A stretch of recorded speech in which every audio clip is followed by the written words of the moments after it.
യേശു ക്രിസ്തുവിൻ നിസ്തുല നാമത്തിൽ നിങ്ങൾക്ക് എല്ലാവർക്കും സ്വാഗതം. आप सबको यीशु मसीह के नाम से हम स्वागत करते हैं. ദൈവവചനം കേൾക്കുവാൻ വേണ്ടിയുള്ള ഒരു നല്ല അവസരം കർത്താവാകുന്ന യേശു നമുക്ക് നൽകി തന്നിരിക്കുന്നു.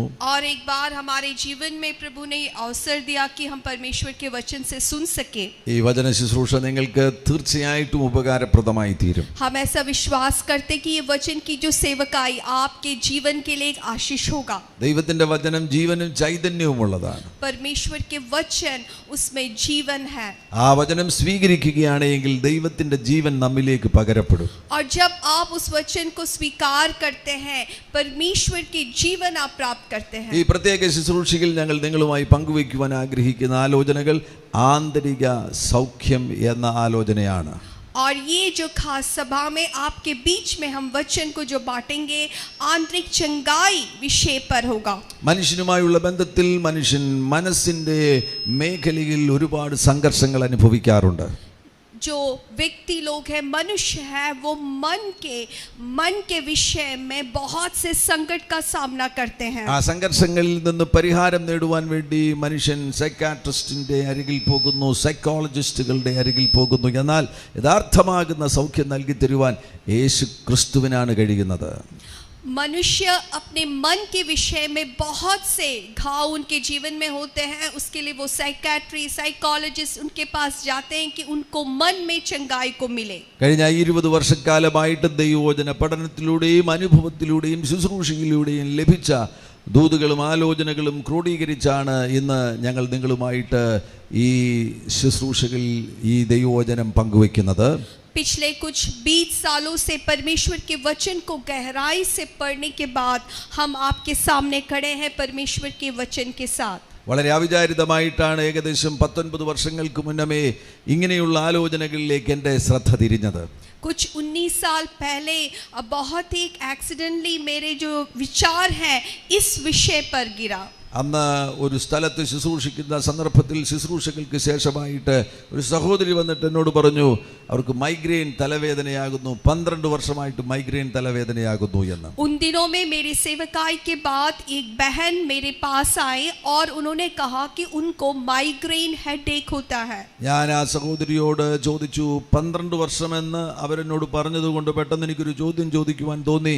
ഞാൻ ആ സഹോദരിയോട് ചോദിച്ചു, 12 വർഷങ്ങൾക്ക് മുന്നമേ ഈ മൈഗ്രെയിൻ തലവേദന ഉണ്ടാകുന്ന ആ സമയത്ത് എന്തെങ്കിലും ഹൃദയത്തെ വേദനിപ്പിക്കുന്ന സംഭവങ്ങൾ ഉണ്ടായോ? वो बहन आकर बोले कुछ 12 साल पहले से उनको ये माइग्रेन के सिर दर्द होता है. तो मैंने उनसे पूछा क्या ये 12 साल के पहले आपके जीवन में ऐसा कुछ कार्य आया है, ऐसा कुछ बात हुआ है जो आपके मन को चोट पहुंचाया है? ആ സഹോദരി അല്പസമയം ചിന്തിച്ചതിന് ശേഷം ഇങ്ങനെ പറഞ്ഞു, ആ ശരിയാണല്ലോ, ആ സമയത്താണല്ലോ എൻ്റെ ഭർത്താവ് എന്നെ ഉപേക്ഷിച്ച് മറ്റൊരു സ്ത്രീയുടെ കൂടെ ഓടിപ്പോയത്. ഞാനും എൻ്റെ മകളും തനിയായി തീർന്നു. ആ സമയം മുതലാണല്ലോ എനിക്ക് ഈ മൈഗ്രെയിൻ തലവേദന ആരംഭിച്ചത്. वो बहन कुछ सोच में पड़ गई और कुछ देर के बाद उसने सोचकर मुझसे कहा कि हाँ पास्टर जी, कुछ 12 साल पहले ही मेरे पति मुझे छोड़कर किसी और स्त्री के साथ वो चली गई, मुझे और मेरी छोटी बेटी को छोड़कर. അപ്പോൾ എനിക്ക് മനസ്സിലായി അവരുടെ ആ തലവേദന ആരംഭിക്കുന്നത് ശരീരത്തിലല്ല, അവരുടെ മനസ്സിനേറ്റ മുറിവിൽ നിന്നാണ് ആ തലവേദന ആരംഭിക്കുന്നത്. तब मुझे ये समझ में आया कि उनके जो सिर में अभी दर्द है वो स्काफ बस सिर का दर्द ही नहीं, लेकिन उनके हृदय में जो चोट पहुंचा है उसके कारण ये सिर का दर्द उत्पन्न हुआ है. മൈഗ്രെയിൻ തലവേദന സൗഖ്യമാകുവാൻ ഗുളിക കഴിച്ചാൽ മാത്രം പോരാ, ആ ആന്തരിക മുറിവ് സൗഖ്യമാകേണ്ടത് ആവശ്യമാണ്. अगर वो माइग्रेन हेडेक को जाने के लिए बस दवाई खाना करे ये कोई उसका कुछ नतीजा नहीं मिलेगा, लेकिन आपके मन में जो चोट मिला है वहाँ पर आपको चंगाई की ज़रूरत है. ആ സമയം മുതൽ ഞാനിങ്ങനെ ചിന്തിക്കുവാൻ തുടങ്ങി, ഈ ഒരു മേഖല വളരെ പ്രധാനപ്പെട്ട മേഖലകളാകുന്നുവല്ലോ. അതുമാത്രമല്ല, ഇതേപോലെ സംഘർഷങ്ങളുള്ള പലരും അവരുടെ അനുഭവങ്ങൾ എന്നോട് പങ്കുവയ്ക്കുവാൻ തുടങ്ങിയപ്പോൾ ഞാൻ വചനത്തിലേക്ക് ശ്രദ്ധ തിരിച്ചു. വചനത്തിൽ നിന്ന് പഠനങ്ങൾ സ്വീകരിക്കുവാൻ തുടങ്ങിയപ്പോൾ അങ്ങനെയാകുന്നു പുസ്തകങ്ങളുടെ സഹായത്തോടുകൂടെ മറ്റു ശുശ്രൂഷകളുടെ സഹായത്തോടുകൂടെ ആന്തരിക സൗഖ്യം എന്ന ഈ ആലോചനകൾ വളർത്തിയെടുക്കുവാൻ കർത്താവ് സഹായിച്ചത്. ഇന്ന് നിങ്ങളിത് കേൾക്കുമ്പോൾ പരിശുദ്ധാത്മാവ് നിങ്ങളെ തൊടുവാൻ പോകുന്നു, അത്ഭുതങ്ങൾ സംഭവിക്കുവാൻ പോകുന്നു. और इसी विषय ऐसे कई विषय मेरे सामने आए जब लोग अपने मन की जो घाव है, उनके मन की जो दर्द को मुझसे कहा, तो मैं समझ में आया कि बहुत सारे लोग अपने मन में, अपने जीवन में हुई घटनाओं से पीड़ित है और वचन के सहायता से, और मैंने कई किताबों को पढ़ा और इस विषय में ज़्यादा जानकारी को प्राप्त किया. പ്രഥമമായിട്ട് നമുക്ക് 1 തെസ്സലോനിക്കർ അതിന്റെ 5-ാമത്തെ അധ്യായം 23-ാമത്തെ വാക്യം വായിക്കാം. सबसे पहले हम वचन में जाएंगे, पहले തെസ്സലോനിക്കോं की किताब उसका 5वां अध्याय उसका 23वां पद को हम पढ़ेंगे. സമാധാനത്തിന്റെ ദൈവം തന്നെ നിങ്ങളെ മുഴുവനും ശുദ്ധീകരിക്കുമാറാകട്ടെ. നിങ്ങളുടെ ആത്മാവും പ്രാണനും ദേഹവും അശേഷം നമ്മുടെ കർത്താവായ യേശുക്രിസ്തുവിന്റെ പ്രത്യക്ഷതയിൽ അനിന്യമായി വെളിപ്പെടും വണ്ണം കാക്കപ്പെടുമാറാകട്ടെ. 24-ാമത്തെ വാക്യം, നിങ്ങളെ വിളിക്കുന്നവൻ വിശ്വസ്തനാകുന്നു, അവൻ അത് നിവർത്തിക്കും.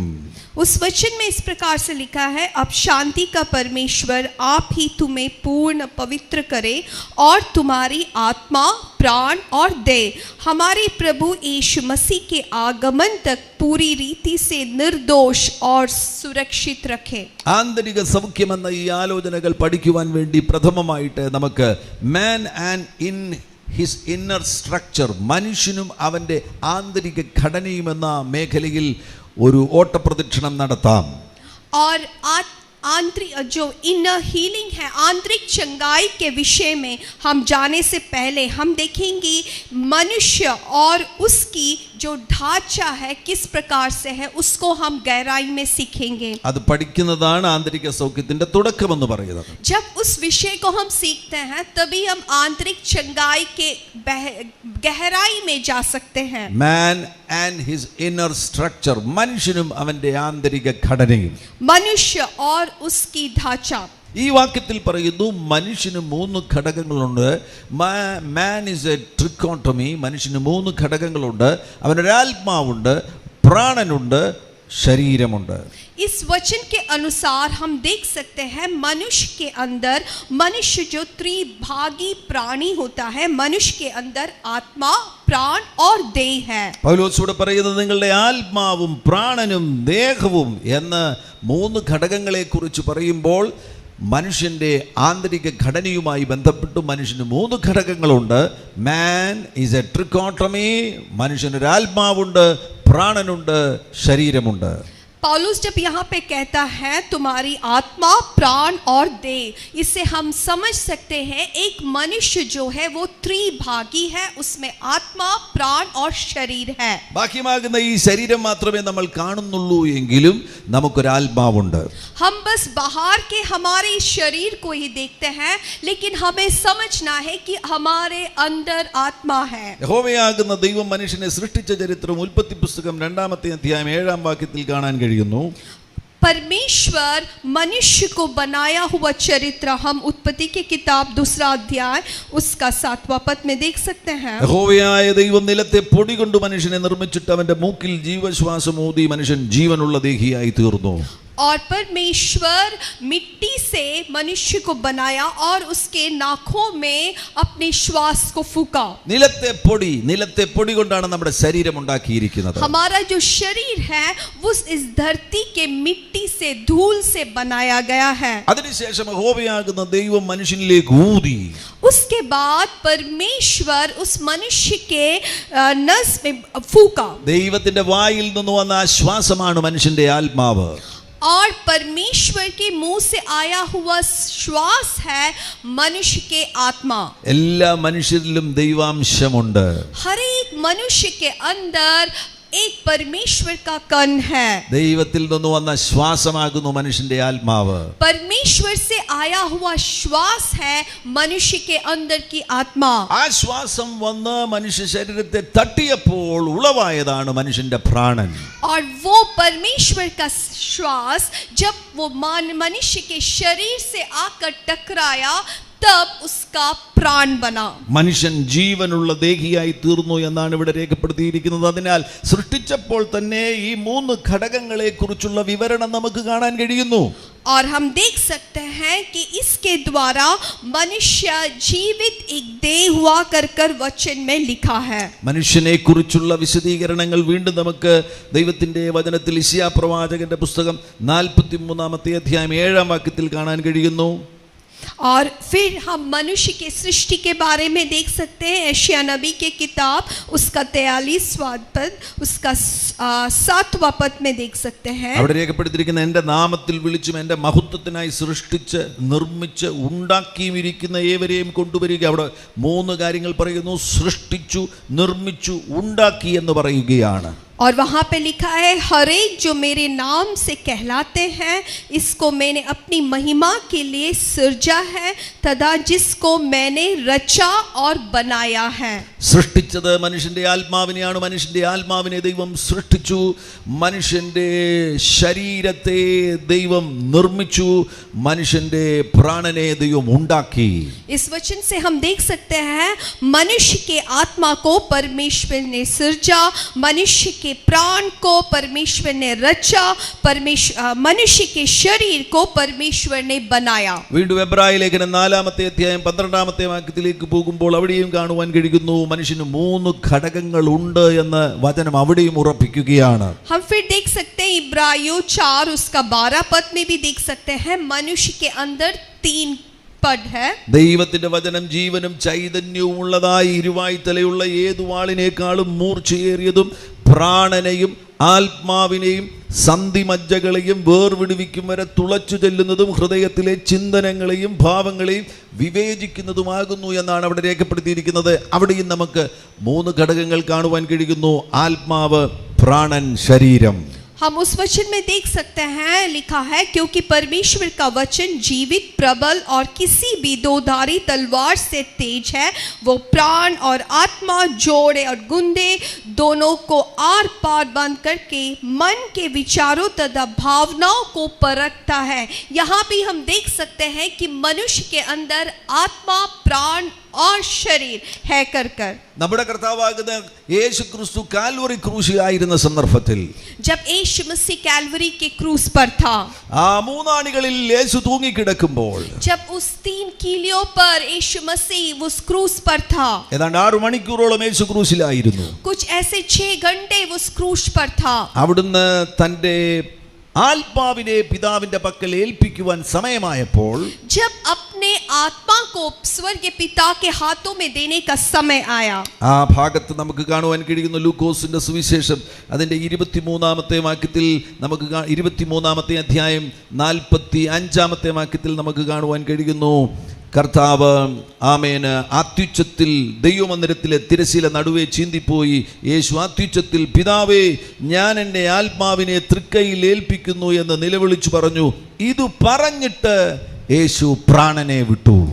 लूका रचित सुसमाचार उसका 23वां अध्याय उसका 45 और 46 पद में हम देख सकते हैं वहाँ वचन में लिखा है कि क्योंकि सूर्य का प्रकाश जाता रहा वो मंदिर का पर्दा बीच से फट गया और यीशु ने ऊंचे स्वर से पुकार कर कहा, हे पिता मैं अपने आत्मा तेरे हाथों में सौंप देता हूँ. മൂന്ന് ഘടകങ്ങളോട് നമുക്ക് കാണുവാൻ കഴിയുന്നു. യേശുവിന്റെ ശരീരം ക്രൂശിൽ തൂങ്ങിക്കിടക്കുകയാണ്. आप यहाँ देख सकते हैं यीशु मसीह के उस क्रूशीकरण में मनुष्य के तीनों भाग को देख सकते हैं. यीशु मसीह का शरीर उस क्रूश पर अभी लटका पड़ा है. അതിനുശേഷം യേശു പറയുകയാണ് ഞാൻ എൻ്റെ ആത്മാവിനെ പിതാവിന്റെ കയ്യിൽ ഏൽപ്പിക്കുന്നു. उसके बाद यीशु मसीह कहता है कि मेरे आत्मा को मैं स्वर्गीय पिता आपके हाथों में दे रहा हूँ. ഇത് പറഞ്ഞിട്ടാണ് യേശു പ്രാണനെ വിട്ടത്. ये कहने के बाद यीशु ने अपने प्राण को छोड़ दिया. ഒരു വിശുദ്ധൻ എങ്ങനെയാണ് മരിക്കുന്നത്, ഈ ഭൂമിയിൽ യേശുവിൽ വിശ്വസിക്കുന്നവർ എങ്ങനെയാ മരിക്കുന്നത് എന്നതിൻ്റെ ഒരു അടയാളം കൂടിയാണ് യേശുവിൻ്റെ ക്രൂശീകരണത്തിൽ സംഭവിക്കുന്നത്. एक पवित्र जन, एक व्यक्ति जो यीशु मसीह पर विश्वास करता है, उसका मृत्यु किस प्रकार से होता है कर इस वचन में हम देख सकते हैं. നമ്മുടെ ശരീരത്തിൽ നിന്ന് പ്രാണൻ പോകുന്നതിന് മുന്നമേ തന്നെ ആദ്യമായിട്ട് നമ്മുടെ ആത്മാവ് ഈ ശരീരം വിട്ടു പുറത്തിറങ്ങും. हमारे शरीर से हमारे प्राण निकलने के पहले ही हमारे आत्मा हमारे अंदर से निकल जाता है. കാരണം നമ്മുടെ യഥാർത്ഥ വ്യക്തിത്വം എന്ന് പറയുന്നത് നമ്മുടെ ആത്മാവാകുന്നു. क्योंकि हमारे सही व्यक्तित्व हमारा आत्मा है. ഞാനൊരു ആത്മാവാകുന്നു. मैं एक आत्मा हूँ. നിങ്ങൾ കേൾക്കുന്ന ഓരോരുത്തരും ഒരു ഓരോ ആത്മാക്കളാകുന്നു. आप लोग जो सुन रहे हैं, आपको समझना है कि आप एक आत्मा है. അതിനാൽ പ്രാണനെ നഷ്ടമാകുന്നതിന് മുന്നമേ, ശരീരത്തിന് പ്രാണനെ നഷ്ടമാകുന്നതിന് മുന്നമേ ആത്മാവ് ശരീരത്തിൽ നിന്ന് പുറത്തിറങ്ങും. इसलिए शरीर मृत्यु होने से पहले आत्मा हमारे शरीर से निकल जाता है. ആമേൻ. വളരെ വ്യക്തമായിട്ട് ഈ ഭാഗങ്ങളെല്ലാം നമ്മെ ഉറപ്പിക്കുന്ന കാര്യമാകുന്നു. മനുഷ്യന് 3 ഘടകങ്ങളുണ്ട്: ആത്മാവ്, പ്രാണൻ, ശരീരം. और बहुत साफ तरीके से हम इस वचनों के द्वारा समझ सकते हैं कि मनुष्य जो उसमें त्रिभाग है, शरीर, प्राण और आत्मा. വ്യക്തിത്വത്തിന്റെ കേന്ദ്രം എന്ന് പറയുന്നത്, നമ്മുടെ വ്യക്തിത്വം എന്ന് പറയുന്നത് നമ്മുടെ ആത്മാവാകുന്നു. हमारे जो व्यक्तिगत, हमारे जो हम कौन है कर अगर हम सोचते हैं तो हम बोल सकते हैं कि हम एक आत्मा है. ഇങ്ങനെ വേണമെങ്കിൽ നമുക്ക് പറയുവാൻ കഴിയും, ഞാൻ ഒരു ആത്മാവാകുന്നു, എനിക്കൊരു പ്രാണനുണ്ട്, ഞാനൊരു ശരീരത്തിൽ വസിക്കുന്നു. हम इस प्रकार से कह सकते हैं कि मैं एक आत्मा हूँ, मेरे अंदर एक प्राण है, मैं एक शरीर में वास करता हूँ. എന്നോട് ചേർന്ന് വേണമെങ്കിൽ ഒന്ന് ആവർത്തിക്കുക: I am a spirit, I have a soul, I live in a body. आप मेरे साथ हो सके तो इस प्रकार से कहे, मैं एक आत्मा हूँ, मेरा एक प्राण है, मैं एक शरीर में रहता हूँ. നിങ്ങൾ ഒരു ആത്മാവാകുന്നു. आप एक आत्मा है. ആ സത്യം ഇതുവരെ തിരിച്ചറിഞ്ഞില്ലെങ്കിൽ ഇപ്പോൾ ഈ വചനം കേൾക്കുമ്പോൾ ആ സത്യം മനസ്സിലാക്കുക. അത് നിങ്ങൾക്ക് വെളിപ്പെട്ട് കിട്ടട്ടെ. अभी तक अगर आपको इस सच्चाई के बारे में आपको समझ नहीं है, आज आपको समझना है कि आप एक आत्मा है. നിങ്ങൾ യേശുക്രിസ്തുവിനെ രക്ഷകനും കർത്താവുമായി സ്വീകരിക്കുമ്പോൾ, आप जब यीशु मसीह को अपना उद्धारकर्ता प्रभु स्वीकार करते हैं, നിങ്ങളുടെ ആത്മാവ് പുതിയ സൃഷ്ടിയായി തീരുകയാണ്. आपका आत्मा एक नई सृष्टि बन जाता है. നിങ്ങളുടെ ആത്മാവിനെ നിങ്ങൾ ഇതുവരെ അക്നോളജ് ചെയ്തിട്ടില്ല എങ്കിൽ, നിങ്ങൾ ആ സത്യം തിരിച്ചറിഞ്ഞിട്ടില്ല എങ്കിൽ, ഈ സമയത്ത് നിങ്ങൾ നിങ്ങളോട് തന്നെ പറയുക, ഞാനൊരു ആത്മാവാകുന്നു. अभी तक आपने अगर अपने आत्मा को अंगीकार नहीं किया है, स्वीकार नहीं किया है, तो आप खुद अपने आप से कहे कि मैं एक आत्मा हूँ. Amen. I am a spirit, I have a soul, I live in a body. ഞാനൊരു ആത്മാവാകുന്നു, എനിക്കൊരു പ്രാണനുണ്ട്, ഞാനൊരു ശരീരത്തിൽ ജീവിക്കുന്നു. मैं एक आत्मा हूँ, मेरा एक प्राण है, मैं एक शरीर में वास करता हूँ. ഈ 3 ഘടകങ്ങളിൽ നമ്മൾ ഈ ദിവസങ്ങളിൽ പഠിക്കുവാൻ പോകുന്നത് നമ്മുടെ പ്രാണനെ കുറിച്ചാണ്, പ്രാണന്റെ സൗഖ്യത്തെ കുറിച്ചാണ്. പ്രാണന്റെ സൗഖ്യമാണ് ആന്തരിക സൗഖ്യം എന്ന് പറയുന്നത്. और ये 3 जो विषय है, शरीर, प्राण और आत्मा, इन दिनों में खासकर हम प्राण के बारे में सीखेंगे. എന്നാൽ പ്രഥമമായിട്ട് നമുക്ക് നമ്മുടെ ആത്മാവിനെ കുറിച്ച് ചില കാര്യങ്ങൾ മനസ്സിലാക്കാം, തുടർന്ന് നമ്മുടെ ശരീരത്തെ കുറിച്ച് ചില കാര്യങ്ങൾ മനസ്സിലാക്കാം. लेकिन उससे पहले ये जरूरी है कि हम हमारे आत्मा के बारे में, शरीर के बारे में भी कुछ सीखें. യേശുക്രിസ്തുവിനെ രക്ഷകനും കർത്താവുമായി സ്വീകരിക്കുന്നവരുടെ ആത്മാവ് പുതിയ സൃഷ്ടിയായി തീർന്നിരിക്കുന്നു. जो व्यक्ति यीशु मसीह को प्रभु उद्धारकर्ता स्वीकार किए हैं, उसका आत्मा नया बन गया है. യേശുവിനെ രക്ഷകനും കർത്താവുമായി സ്വീകരിച്ചിട്ടില്ലാത്തവർക്കും ആത്മാവുണ്ട്. और जो लोग यीशु को अभी तक स्वीकार नहीं किया, उनके अंदर भी आत्मा है, എന്നാൽ അവരുടെ ആത്മാവ് സജീവമല്ല. लेकिन उनके आत्मा वो कार्य में नहीं है. അവരുടെ ആത്മാവ് പുതിയ സൃഷ്ടിയായി തീർന്നിട്ടില്ല. उनके आत्मा नई सृष्टि नहीं बना है. അവരുടെ ആത്മാവ് ഉറക്കാവസ്ഥയിലാകുന്നു. उनके जो आत्मा है वो सोने की एक दिशा में है. അവർ ശരീരം കൊണ്ടും മനസ്സും കൊണ്ടും ജീവിക്കുന്നവരാണ് ഈ ഭൂമിയിൽ.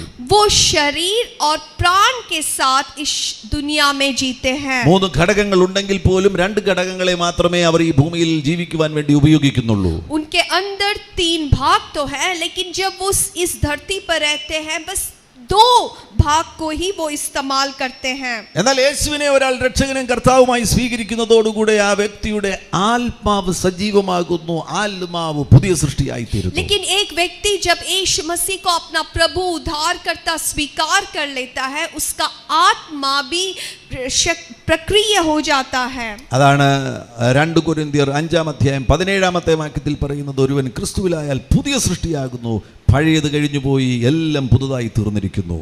इसलिए 2 कोरिन्थियों 3:6 में करता है कि जो कोई यीशु मसीह को स्वीकार करता है वो नया सृष्टि बन गया है. ദൈവത്തിന്റെ വചനം ആ വ്യക്തിയിലേക്ക് വരുമ്പോൾ ആ വ്യക്തിയുടെ ആത്മാവിനെ പരിശുദ്ധാത്മാവ് ജീവിപ്പിക്കുന്നു. ആ വ്യക്തിയുടെ ആത്മാവിൽ ദൈവത്തിൻ്റെതുപോലെയുള്ള ജീവൻ വ്യാപരിക്കുന്നു. जब वो व्यक्ति यीशु के करीब आता है, परमेश्वर का आत्मा उसके आत्मा में आकर उसको परमेश्वर के स्वभाव, उस रीति में उसको बदल देता है. ആ ലൈഫിനെ സോയെ ലൈഫ് എന്ന് പറയാൻ കഴിയും. സോയെ life, God kind of life ആ വ്യക്തിയുടെ ആത്മാവിൽ വരുന്നു. उस जीवन को ज़ोए लाइफ कर कर कह सकते हैं, मन परमेश्वर का जैसा जीवन. അങ്ങനെ ആ വ്യക്തി ഒരു പുതിയ സൃഷ്ടിയായി തീരുകയാണ്. പുതിയ സൃഷ്ടി എന്ന് പറയുമ്പോൾ ഇത് വളരെ വ്യക്തമായിട്ട് അടിവരയിട്ട് നിങ്ങൾ ഉറപ്പിക്കണം. ആദാമിൽ നിന്ന് വരുന്ന ആത്മാവിനെ റിപ്പയർ ചെയ്ത് നന്നാക്കിയെടുക്കുന്നതല്ല പുതിയ സൃഷ്ടി. ആദാമിൽ നിന്ന് വരുന്ന ആത്മാവിൻ്റെ ഒരു തുടർച്ചയല്ല അവിടെ സംഭവിക്കുന്നത്. നിങ്ങളുടെ ആത്മാവ് മൊത്തമായിട്ടും പുതിയ സൃഷ്ടിയായി തീരുകയാണ്. जब एक नई सृष्टि कर कर जो वचन में लिखा है, आपको समझना है ये आदम से जो आने वाली सृष्टि का एक आगे बढ़ना नहीं है, लेकिन नई सृष्टि का अर्थ है कि पूरे रीति से आप में बदलाव आ गया है. അവിടെ നമ്മുടെ ആദാമിൻ്റെ ആത്മാവ്, അതിൽ നിന്ന് തുടർച്ചയായിട്ട് വരുന്ന ആ ആത്മാവിൻ്റെ ഒരു അപ്ഗ്രഡേഷൻ അല്ല സംഭവിക്കുന്നത്, ന്യൂ ക്രിയേഷൻ ആണ് സംഭവിക്കുന്നത്. നമ്മുടെ ആത്മാവിനെ പരിശുദ്ധാത്മാവ് പുതിയ സൃഷ്ടിയാകുന്നു, പുതിയ സൃഷ്ടിയാക്കി തീർക്കുകയാണ്. പുതിയ സൃഷ്ടി എന്ന് പറയുമ്പോൾ നെവർ എക്സിസ്റ്റഡ് ബിഫോർ, അതിനു മുൻപ് ഇല്ലാതിരുന്നത് നമ്മുടെ ഉള്ളിൽ സൃഷ്ടിക്കപ്പെടുന്നു. നമ്മുടെ ആത്മാവ് പുതിയ സൃഷ്ടിയായി തീരുന്നു. तो आपको समझना है कि आदम से आई हुई जो उसके जो स्वभाव है, जो सृष्टि है, उसका आगे जाने का बात नहीं है, उसको लेकर आगे जाने का बात नहीं है, लेकिन उसका एक अपग्रेडेशन भी नहीं है, लेकिन वचन के अनुसार पूरी नई तरीके से, जैसा कभी नहीं था, कभी एक्सिस्ट नहीं हुआ, लेकिन अभी एक नया शुरुआत आपके जीवन में हो रहा है. അങ്ങനെയുള്ള ദൈവമക്കളുടെ ഉള്ളിലുള്ള ഹ്യൂമൻ സ്പിരിറ്റ് അത് ഗോഡ് കോൺഷ്യസ് ആകുന്നു, ദൈവോന്മുഖ ഭാവമുള്ളതാകുന്നു. और ऐसे व्यक्ति जो जिनके जीवन में एक नया सृष्टि बन गया है, उनके आत्मा हरदम परमेश्वर के प्रति क्रियाशील रहते हैं. നമ്മുടെ ആത്മാവ് ദൈവോന്മുഖ ഭാവമുള്ളതാകുന്നു. നമ്മുടെ പ്രാണൻ സ്വയോന്മുഖ ഭാവമുള്ളതാകുന്നു, സെൽഫ് കോൺഷ്യസ് ആകുന്നു. നമ്മുടെ ബോഡി ലോകോന്മുഖ ഭാവമുള്ളതാകുന്നു, വേൾഡ് കോൺഷ്യസ് ആകുന്നു. हमारे जो शरीर है वो हरदम इस संसार से जुड़ा होता है, संसार के विवेक में या ज्ञान में ज़्यादा तृप्त करते हैं, लेकिन हमारे जो आत्मा है वो परमेश्वर को खोजता है. ഞാൻ ഒരിക്കൽ കൂടെ പറയട്ടെ, your spirit is God conscious and your soul is self conscious and your body is world conscious. और एक बार मैं कहना चाहता हूँ, आपके जो आत्मा है वो परमेश्वर को चाहता है, आपका शरीर इस दुनिया को चाहता है, और आपका जो प्राण है वो स्वयं अपने आप की इच्छा को पूरा करना चाहता है. നമ്മുടെ ആത്മാവ് എങ്ങനെയാണ് ദൈവോന്മുഖ ഭാവമുള്ളതായി തീരുന്നത്? ആത്മാവ് പുതിയ സൃഷ്ടിയായ ആ സമയത്ത് തന്നെ നമ്മുടെ ആത്മാവിൽ പരിശുദ്ധാത്മാവ് വന്ന് വാസം ചെയ്യുകയാണ്. പരിശുദ്ധാത്മാവ് നമ്മുടെ ആത്മാവിൽ റെസിഡന്റ് ആയി തീരുകയാണ്. हमारे आत्मा किस प्रकार से वो परमेश्वर की खोजी हो जाता है? हमारे आत्मा में परमेश्वर की आत्मा, पवित्र आत्मा आकर वास करता है. പരിശുദ്ധാത്മാവ് വന്ന് നമ്മുടെ ആത്മാവിൽ വസിക്കുമ്പോൾ നമ്മുടെ ആത്മാവിൽ ദൈവത്തിൻ്റെ ജീവനുണ്ട്, നമ്മുടെ ആത്മാവിൽ ദൈവത്താലുള്ള നീതീകരണമുണ്ട്, നമ്മുടെ ആത്മാവിൽ ദൈവത്താലുള്ള വിശുദ്ധീകരണമുണ്ട്. और परमेश्वर की आत्मा, पवित्र आत्मा जब हमारे अंदर, हमारे आत्मा में वास करते हैं, तो हमें परमेश्वर से जो नीतिकरण मिलता है, पवित्रता मिलता है। ആമേൻ. എഫെസ്യ ലേഖനം 4-ാമത്തെ അധ്യായം അതിന്റെ 22 മുതൽ 24 വരെയുള്ള വാക്യങ്ങൾ ശ്രദ്ധിക്കുക. മുമ്പിലത്തെ നടപ്പ് സംബന്ധിച്ച് ചതിമോഹങ്ങളാൽ വഷളായി പോകുന്ന പഴയ മനുഷ്യനെ ഉപേക്ഷിച്ച് നിങ്ങളുടെ ഉള്ളിലെ ആത്മാവ് സംബന്ധമായി പുതുക്കം പ്രാപിച്ച് സത്യത്തിൻ്റെ ഫലമായ നീതിയിലും വിശുദ്ധിയിലും ദൈവാനുരൂപമായി സൃഷ്ടിക്കപ്പെട്ട പുതുമനുഷ്യനെ ധരിച്ചുകൊള്ളുവീൻ. और एफिसियों की किताब उसके 4:22-24 एफिसियों 4 उसका 22 से हम देख सकते हैं, वहाँ पर लिखा है, जब परमेश्वर की आत्मा हमारे अंदर आकर वास करता है, परमेश्वर की आत्मा से हमें नीतिकरण मिलता है, परमेश्वर की पवित्रता हमारे अंदर डाल दिया जाता है। ആമേൻ. ദൈവത്തിന്റെ ജീവനും നമുക്ക് ലഭിക്കുകയാണ്. और परमेश्वर का जीवन भी हम प्राप्त करते हैं। അതിന്റെ അർത്ഥം എന്താണ്? നമ്മുടെ ആത്മാവിന് ഇനി മരണമില്ല. इसका अर्थ क्या है? हमारे आत्मा को और से मृत्यु नहीं है। ശരീരം മരിച്ചാലും ആത്മാവ് മരിക്കില്ല. हमारे शरीर का मृत्यु हो सकता है, लेकिन हमारा आत्मा नहीं मरता। നമ്മുടെ ആത്മാവിൽ ദൈവത്തിന്റെ ജീവൻ ഉള്ളതിനാൽ, പരിശുദ്ധാത്മാവ് അവിടെ വസിക്കുന്നതിനാൽ, ദൈവത്തിന്റെ പ്രകൃതം, ദൈവത്തിന്റെ നേച്ചേഴ്സ് നമ്മുടെ ആത്മാവിലുണ്ട്. हमारे आत्मा में परमेश्वर की आत्मा जब वास करता है, तो हमारे आत्मा में परमेश्वर के स्वभाव हमारे आत्मा में हम प्राप्त करते हैं। നമ്മുടെ ആത്മാവിന് ഉറക്കം വരില്ല. हमारे आत्मा में हमें नींद नहीं आता। ദൈവത്തിന്റെ പ്രകൃതങ്ങൾ നമ്മുടെ ആത്മാവിലുണ്ട് എന്ന് പറയുമ്പോൾ നമ്മുടെ ആത്മാവിന് ഉറക്കം വരില്ല, ക്ഷീണം വരില്ല, നമ്മുടെ ആത്മാവിന് ആമേന് അവിശ്വാസമില്ല, നമ്മുടെ ആത്മാവിൽ വിശ്വാസം നിറഞ്ഞു നിൽക്കുകയാണ്. നമ്മുടെ ആത്മാവിൽ നിന്നാകുന്നു വിശ്വാസം പുറപ്പെടുന്നത്, ദൈവത്തിൻ്റേതുപോലെയുള്ള വിശ്വാസം പുറപ്പെടുന്നത്, അന്യഭാഷ പുറപ്പെടുന്നത് നമ്മുടെ ആത്മാവിൽ നിന്നാകുന്നു. അങ്ങനെ ഒരുപാട് ദൈവിക ഗുണമേന്മകൾ നമ്മുടെ ആത്മാവിനുണ്ട്. हमारे आत्मा में हम बहुत सारे परमेश्वर के जैसे स्वभाव को प्राप्त करते हैं। हमारे आत्मा में हमें थकावट नहीं होता, हमारे आत्मा में हमें नींद नहीं आता, हमारे आत्मा में हमें विश्वास बढ़ता है। ആദാം ഏദൻ തോട്ടത്തിലായിരുന്നപ്പോൾ, जब एदन के बगीचे में था, ആദാം ഒരു ആത്മ മനുഷ്യനായിരുന്നു, ഒരു സ്പിരിറ്റ് മാൻ ആയിരുന്നു. आदम जो था, एक वो आत्मा में चलने वाला एक व्यक्ति था। അതുകൊണ്ടാണ് ആദാമിന് വസ്ത്രം ധരിക്കേണ്ടതായിട്ട് വന്നില്ല. इसलिए उस समय आदम को कपड़ों की जरूरत नहीं था। സദൃശ്യവാക്യം അതിന്റെ 20-ാം അധ്യായം 27-ാമത്തെ വാക്യത്തിൽ हम देखेंगे नीति वचन उसका 20वां अध्याय അതിന്റെ 27-ാമത്തെ വാക്യത്തിൽ മനുഷ്യന്റെ ആത്മാവ് യഹോവയുടെ ദീപമെന്ന് രേഖപ്പെടുത്തിയിരിക്കുന്നു.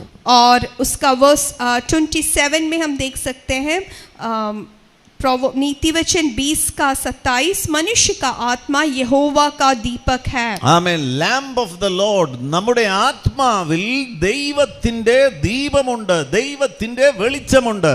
हमारे आत्मा में परमेश्वर का दीपक है, परमेश्वर का ज्योति है। അതിന്റെ അർത്ഥം എന്താണ്? इसका अर्थ क्या है? ആ വെളിച്ചം ദൈവത്തിന്റെ ഗ്ലോറിയാകുന്നു. वो प्रकाश परमेश्वर की महिमा है। Amen. Praise the Lord.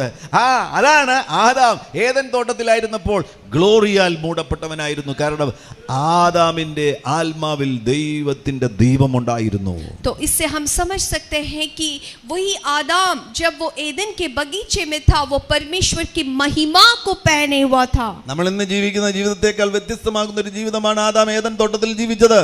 आज जो जीवन हम बिताते हैं, इससे बहुत एक अलग जीवन था आदम का एदन के बगीचे में। ആദാമിന് എല്ലാ പഴങ്ങളും ഭക്ഷിക്കുവാന് അവിടെ ആ തോട്ടത്തിലുണ്ടായിരുന്ന ഒരു പഴം ഒഴിച്ച് ബാക്കിയുള്ള എല്ലാ പഴങ്ങളും തനിക്ക് ഭക്ഷിക്കുവാൻ കഴിയുമായിരുന്നു. പക്ഷേ അത് വിശപ്പുള്ളത് കൊണ്ടല്ല. ആദാമിന് ഏദൻ തോട്ടത്തിലായിരുന്നപ്പോൾ വിശപ്പോ ദാഹമോ നമ്മൾ ഇന്ന് അനുഭവിക്കുന്നത് പോലെയുള്ള വിശപ്പോ ദാഹമോ ഇല്ലായിരുന്നു.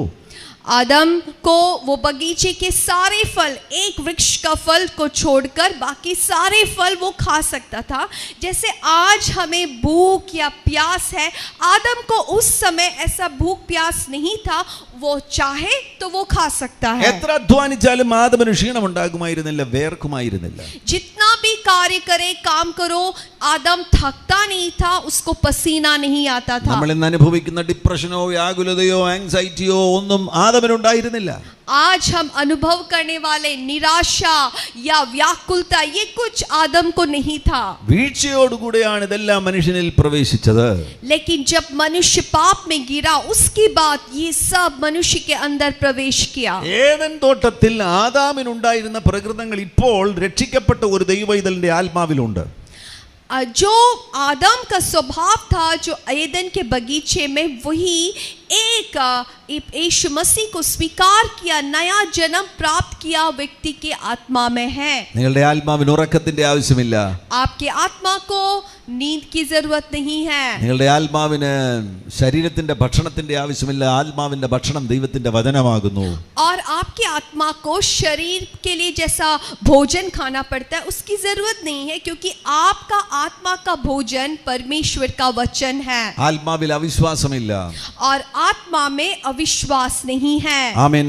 ആത്മാവ് നമ്മെ പ്രൊട്ടക്ട് ചെയ്യുന്നു. രാത്രിയിൽ കിടന്നുറങ്ങുമ്പോൾ പോലും നിങ്ങൾക്ക് വിരോധമായി വരുന്ന എല്ലാ ശത്രുത്വങ്ങളെയും ഒന്നാമതായി പ്രൊട്ടക്ട് ചെയ്യുന്നത് നമ്മുടെ ആത്മാവ് തന്നെയാണ്. और हमारे आत्मा हमें सुरक्षा देता है.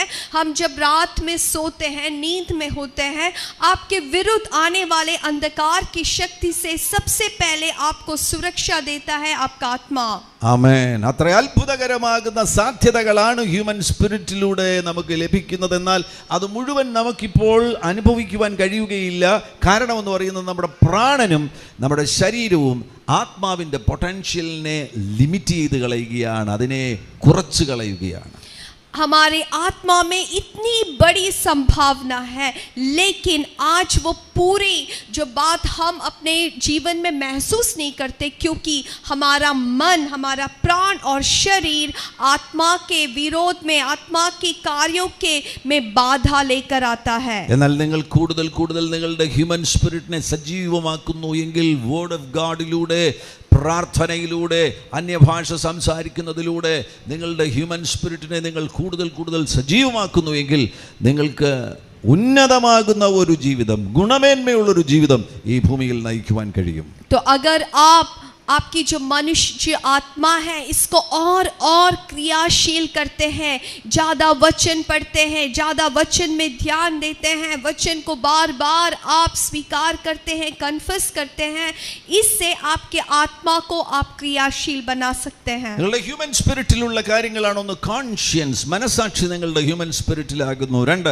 ഇൻറ്റ്യൂഷൻ, നിങ്ങളുടെ സൂക്ഷ്മബോധം, അന്തരജ്ഞാനം, അവബോധം, ബോധോദയം, ഇത് നിങ്ങളുടെ ഹ്യൂമൻ സ്പിരിറ്റിലാകുന്നു. മൂന്ന് നിങ്ങളുടെ communion with God, worshipping God, ആരാധന, ദൈവത്തോടുള്ള ആരാധന നിങ്ങളുടെ ഹ്യൂമൻ സ്പിരിറ്റിലാകുന്നു. आपके आत्मा में कई प्रकार के गुण हैं, जैसे आपके आत्मा में विवेक है, आपके आत्मा में ज्ञान है, आपकी आत्मा में आप संगति कर सकते हैं, परमेश्वर के साथ सहभागिता कर सकते हैं. ഒരിക്കൽ കൂടെ പറയുന്നു, നിങ്ങളുടെ ആത്മാവിൽ കോൺഷ്യൻസ് ഉണ്ട്, इंट्यूशन ഉണ്ട്, കമ്മ്യൂണിയൻ ഉണ്ട്. और एक बार मैं कहना चाहता हूँ आपके आत्मा में आपको सहज ज्ञान है, उसके बाद आपको विवेक है और सहभागिता है. Conscience is the discerning organ which distinguishes right and wrong. और जो कॉन्शियस कहते हैं, विवेक कहते हैं, उससे हमें समझ सकते हैं कि वो ऐसा एक अंग है जो गलत है या सही है, उसका पहचान हमें देता है. തെറ്റ് ശരികൾ തിരിച്ചറിയുവാൻ ആത്മാവ് നിങ്ങളെ സഹായിക്കും. क्या गलत है क्या सही है इसको समझने के लिए आपकी आत्मा आपको सहायता करता है. രണ്ടാമതായിട്ട് intuition is the sensing organ of the human spirit. और दूसरा जो इंट्यूशन या सहज ज्ञान वो ऐसा एक हमें संदेव अंग है जो मनुष्य की आत्मा को प्रदान करता है. आप जानते हैं कि क्या करना है. അതൊരു അന്തരജ്ഞാനമാണ്. You know it, you don't see, you don't hear, you don't touch, but you know it. That is intuition. Intuition ऐसे कह सकते हैं, आप खुद अपने अंदर जानते हैं कि ऐसा है, उसको आप देखते नहीं होंगे, सुनते नहीं होंगे, लेकिन आपने आप ही आप जानते हैं कि ये बात ऐसा है. ഹ്യൂമൻ സ്പിരിറ്റിന്റെ പ്രത്യേകതയുണ്ട്. നമുക്ക് ശരീരത്തിന് കണ്ണുകൾ ഉള്ളതുപോലെ കാതുകൾ ഉള്ളതുപോലെ ഹ്യൂമൻ സ്പിരിറ്റിന് കാണുവാൻ കഴിയും, കേൾക്കുവാൻ കഴിയും, സംസാരിക്കുവാൻ കഴിയും. हमारी जो मनुष्य आत्मा है इसमें एक खूबी है, जिस प्रकार से हमारे शरीर में आँख है, कान है, हम देख सकते हैं, सुन सकते हैं, इसी प्रकार हमारे मानुषिक आत्मा भी देख सकता है, सुन सकता है. ഹ്യൂമൻ സ്പിരിറ്റിന് സഞ്ചരിക്കുവാൻ കഴിയും. അതാണ് പൗലോസ് പറയുന്നത്. മൂന്നാം സർഗ്ഗത്തോളം പൗലോസ് എടുക്കപ്പെട്ടു എന്ന് പറയുമ്പോൾ അവിടെ പൗലോസ് പറയുന്നുണ്ട്, ശരീരം കൂടാതെയോ ശരീരത്തോടു കൂടിയോ ഞാൻ അറിയുന്നില്ല. അങ്ങനെയെങ്കിൽ വ്യക്തമാണ്, മിക്കവാറും ആത്മാവിലായി ആകുവാനാണ് സാധ്യത പൗലോസ് മൂന്നാം സ്വർഗ്ഗത്തോളം എടുക്കപ്പെട്ടത്. और मनुष्य के आत्मा वो एक जगह से दूसरे जगह भी जा भी सकता है. इसलिए पौलुस कहता है उनका अनुभव कि वो तीसरा स्वर्ग तक पहुंचा. वो ऐसा कहता है कि मैं शरीर में था या नहीं मुझे नहीं मालूम. तो हम समझ सकते हैं वो अपने आत्मा में स्वर्ग तक पहुंचा.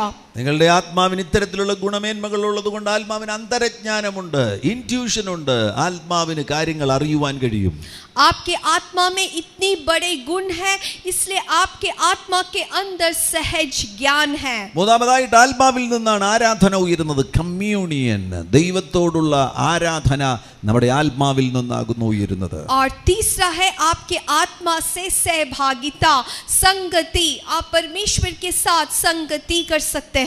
ആത്മാവിന് ജീവൻ വന്നെങ്കിൽ മാത്രമേ ഒരു വ്യക്തി ദൈവോന്മുഖ ഭാവമുള്ള വ്യക്തിയായി തീരുകയുള്ളൂ. ദൈവത്തെക്കുറിച്ചുള്ള അന്വേഷണം ആ വ്യക്തി നടത്തുകയുള്ളൂ. ബുദ്ധി കൊണ്ട് നമുക്ക് ദൈവത്തെ കണ്ടെത്തുവാൻ കഴിയത്തില്ല. ശരീരം കൊണ്ട് നമുക്ക് ദൈവത്തെ കണ്ടെത്തുവാൻ കഴിയുകയില്ല. जब आपके आत्मा में परमेश्वर का आत्मा या परमेश्वर के और आप लगते हैं, परमेश्वर की आत्मा आते हैं, तभी आप परमेश्वर को ढूंढने लगते हैं, परमेश्वर से प्रेम करते हैं. क्योंकि आपका शरीर, प्राण ये परमेश्वर को खोजता नहीं है. യേശു അതുകൊണ്ടാണ് ശമരിയാക്കാരി സ്ത്രീയോട് പറഞ്ഞത്, ദൈവത്തെ ആരാധിക്കുന്നവർ ആത്മാവിലും സത്യത്തിലുമാണ് ദൈവത്തെ ആരാധിക്കുന്നത്. इसलिए यीशु मसीह वो समरी स्त्री से कहा कि जो परमेश्वर का आराधना करते हैं वो आत्मा में और सच्चाई में करता है. നിങ്ങളുടെ യഥാർത്ഥ ആരാധന ഉയരുന്നത് ആത്മാവിൽ നിന്നാകുന്നു. आपकी सच्ची आराधना आपकी आत्मा से उठता है. ആത്മാവിന്റെ അധീനതയിലേക്ക്, സബ്ജക്ഷനിലേക്ക് നിങ്ങളുടെ ബുദ്ധിയെയും നിങ്ങളുടെ ശരീരത്തെയും കൊണ്ടുവരുമ്പോൾ ആത്മാവിൽ നിന്നുയരുന്ന ആരാധന നിങ്ങൾക്ക് ബുദ്ധിയിലൂടെയും ശരീരത്തിലൂടെയും പുറപ്പെടുവിക്കുവാൻ കഴിയും. जब आपके बुद्धि को, जब आपके शरीर को आप आत्मा के अधीन करते हैं, तभी वो सच्ची आराधना आपके जीवन से बाहर निकलता है. ആ നിലയിലുള്ളവർക്ക് ഒരു വലിയ അനുഗ്രഹമുണ്ട്. അവർക്ക് അവരുടെ ഹ്യൂമൻ സ്പിരിറ്റിൽ പരിശുദ്ധാത്മാവിന്റെ സഹായത്തോടു കൂടെ revelation of the word of God കിട്ടും. और उसमें बड़ी एक संभावना है, जो लोग अपने आत्मा में पवित्र आत्मा को कार्य करने देता है और अपने शरीर को आत्मा के अधीन करता है, उसको परमेश्वर प्रकाशन देता है. ഇന്ന് ഭൂമിയിൽ നമ്മളൊക്കെ ഇൻഫർമേഷൻസിന്റെ, ലോകം നമുക്ക് നൽകുന്ന ഇൻഫർമേഷൻസിന്റെ അടിസ്ഥാനത്തിലാണ് നമ്മൾ ജീവിക്കുന്നത്. हम इस धरती पर जब जीते हैं, आज हमें ये संसार बहुत जानकारी देता है. ഇൻഫർമേഷനും റെവലേഷനും തമ്മിൽ വലിയ വ്യത്യാസമുണ്ട്. आपको समझना है, रेवलेशन, इंफॉर्मेशन, प्रकाशन और जानकारी में बहुत फर्क है. ഞാനൊരു ദൈവദാസന്റെ സാക്ഷ്യം കേൾക്കുകയായിരുന്നു. തന്നോട് ഹോസ്പിറ്റൽ അധികൃതർ പറഞ്ഞു, ഡോക്ടേഴ്സ് പറഞ്ഞു, നിങ്ങളുടെ ചെവി ഇനി തുറക്കത്തില്ല, നെർവ് സംബന്ധമായിട്ട് നിങ്ങളുടെ ചെവിക്ക് കേടുവന്നിരിക്കുന്നതിനാൽ ലോകത്തിൽ ഒരു വൈദ്യനും നിങ്ങളെ സൗഖ്യമാക്കാൻ കഴിയത്തില്ല. मैं पिछले दिनों में एक परमेश्वर के दास की गवाही को सुन रहा था.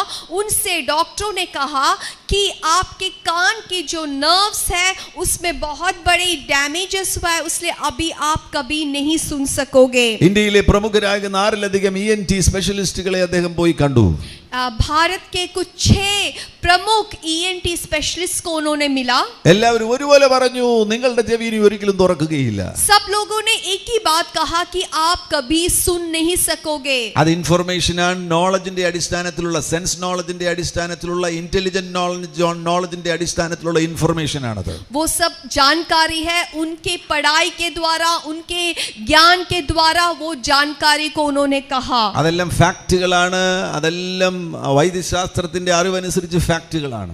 और वो सब फैक्ट है, क्योंकि जो मेडिकल साइंस के द्वारा जो जो बातें उन्होंने सीखा है उसको वो कह रहे हैं. എന്നാൽ ആ ദൈവദാസൻ അന്ന് രാത്രിയിൽ പോയി പ്രാർത്ഥിക്കുമ്പോൾ, രാത്രി 2-3 മണി സമയത്തിരുന്ന് പ്രാർത്ഥിക്കുന്ന സന്ദർഭത്തിൽ പെട്ടെന്ന് തനിക്കൊരു റെവലേഷൻ കിട്ടി. തനിക്ക് കിട്ടിയ റെവലേഷന് 1 കൊരിന്ത്യർ 6:19 നിന്ന് 6:17 നിന്നുള്ള ഒരു വചനമാകുന്നു, എന്റെ ആത്മാവും ക്രിസ്തുവും ഒന്നാകുന്നു എന്നുള്ളൊരു റെവലേഷൻ കിട്ടി.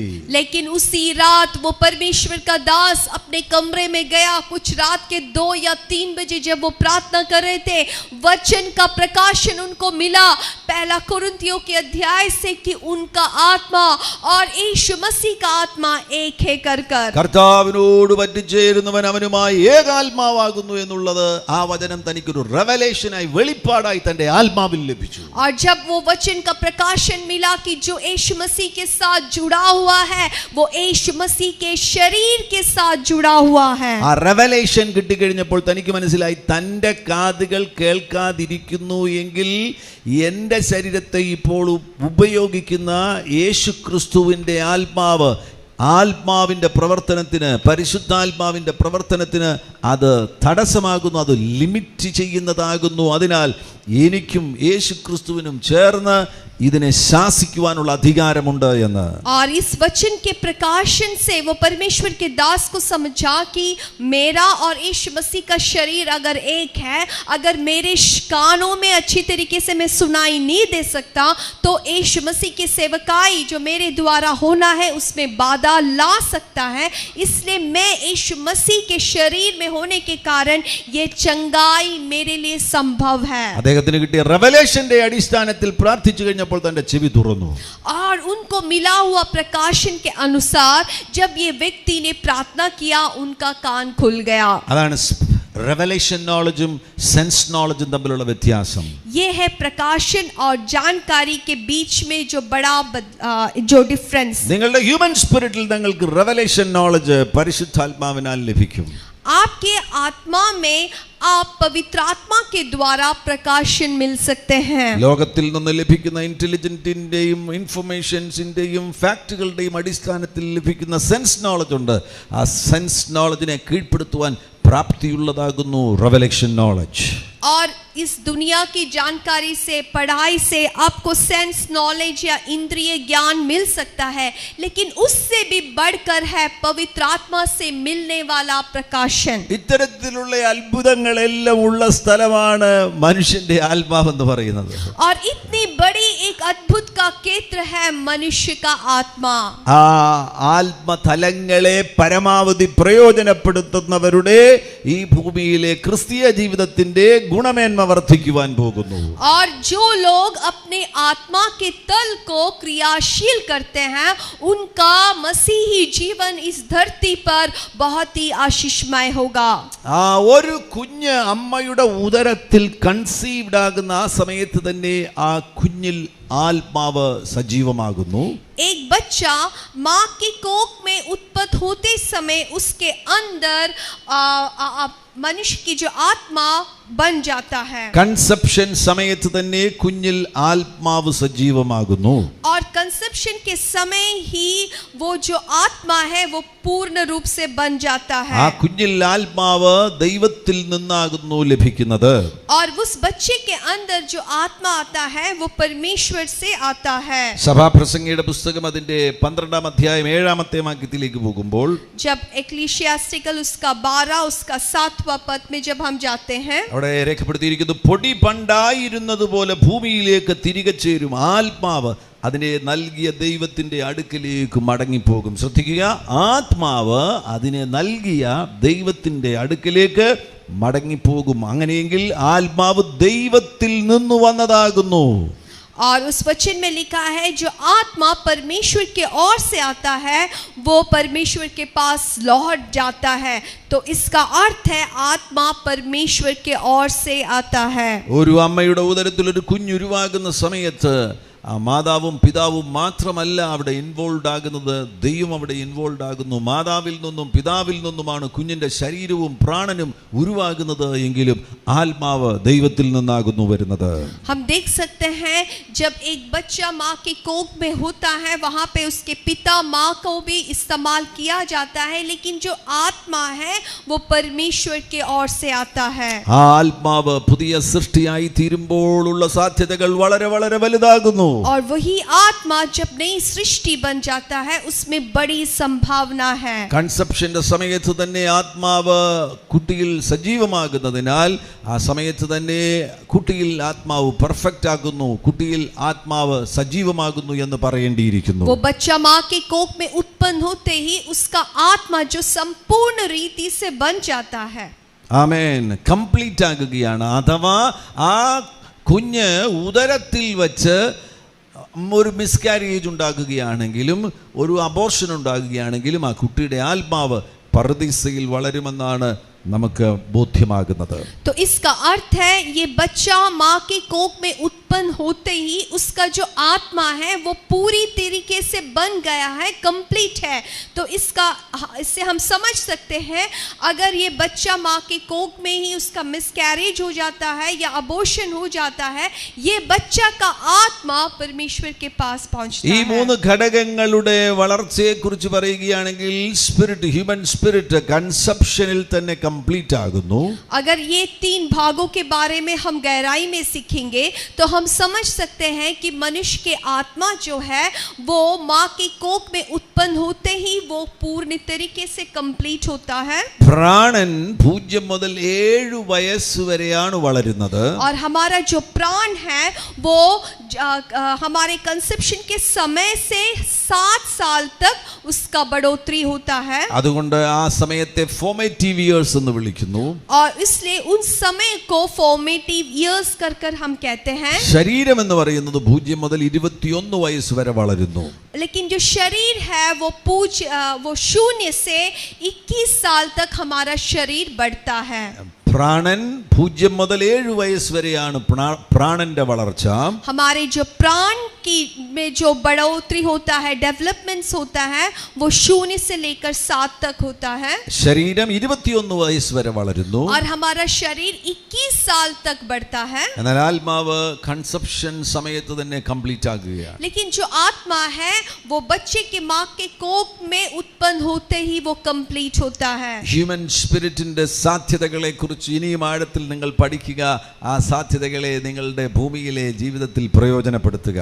और जो मनुष्य की आत्मा है इसके बारे में और आप वचन की गहराई से सीखे और अपने जीवन में उसकी बड़ी संभावनाओं को आप क्रियाशील में ला सकते हैं. രണ്ടാമതായിട്ട് നമുക്ക് ശരീരത്തെ കുറിച്ച് ചില കാര്യങ്ങൾ പഠിക്കാം. अभी हम दूसरे देखेंगे हमारे शरीर के बारे में कुछ बातें. ബോഡി, ശരീരം, ഗ്രീക്ക് ഭാഷയിൽ സോമ എന്ന വാക്ക് ഉപയോഗിച്ചിരിക്കുന്നു. और जो शरीर है उसको यूनानी भाषा में सोमा कर कहा गया है. സ്പിരിറ്റിന് ന്യൂമ എന്ന വാക്കാണ് ഉപയോഗിച്ചിരിക്കുന്നത്. और आत्मा को न्यूमा कर कहा गया है. പ്രാണന് സൂക്കെ എന്ന വാക്കാണ് യവനായ ഭാഷയിൽ ഉപയോഗിച്ചിരിക്കുന്നത്. और प्राण को सूके कर कहा गया है. നമ്മുടെ ശരീരം ഒരു അത്ഭുതമാകുന്നു. हमारा जो शरीर है वो एक चमत्कार है. ശരീരത്തിന് വ്യത്യസ്തമാകുന്ന പേരുകൾ നമുക്ക് വേദപുസ്തകത്തിൽ കാണുവാൻ കഴിയുന്നു. शरीर को कई प्रकार के नाम बाइबल में दिया गया है. ശരീരം എന്ന് വിളിച്ചിരിക്കുന്നു.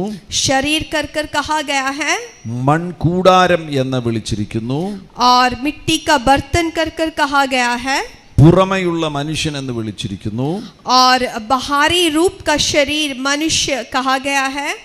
ജഡം എന്ന് വിളിച്ചിരിക്കുന്നതും കാണുവാൻ കഴിയുന്നു. और वहां पर ഫ്ലഷ് कर भी लिखा है. ആമേൻ, പ്രൈസ് ദി ലോർഡ്. 2 കൊരിന്ത്യരിലേക്ക് പോവുകയാണെങ്കിൽ 4-ാമത്തെ അധ്യായം 7-ാമത്തെ വാക്യത്തിൽ മൺപാത്രങ്ങൾ എന്ന് വിളിച്ചിരിക്കുന്നത് കാണുവാൻ കഴിയുന്നു. और दूसरा कुरिन्थियों 4 उसका 7 में देख से उसको मिट्टी का बर्तन कर कहा गया है. 10-ാം വാക്യത്തിൽ ശരീരം എന്ന് വിളിച്ചിരിക്കുന്നു. और 10वां पद में शरीर कर लिखा है. 11-ാം വാക്യത്തിൽ മർത്യ ശരീരം എന്ന് വിളിച്ചിരിക്കുന്നു. और उसके जो 11 पद है उसमें मध्य शरीर कर कहा गया है. 16-ാം വാക്യത്തിൽ പുറമെയുള്ള മനുഷ്യൻ എന്ന് വിളിച്ചിരിക്കുന്നു. और उसके 16 पद में बाहरी शरीर मनुष्य कहा गया है. 5-ാമത്തെ അധ്യായം 1-ാം വാക്യത്തിൽ 2 കൊരിന്ത്യർ 5:1 ഭൗമ ഭവനം എന്ന് വിളിച്ചിരിക്കുന്നു. और 5 का दूसरा कुरिन्थियों 5 का 1 में उसको एक भवन कर लिखा है. കൂടാരം എന്ന് വിളിച്ചിരിക്കുന്നു.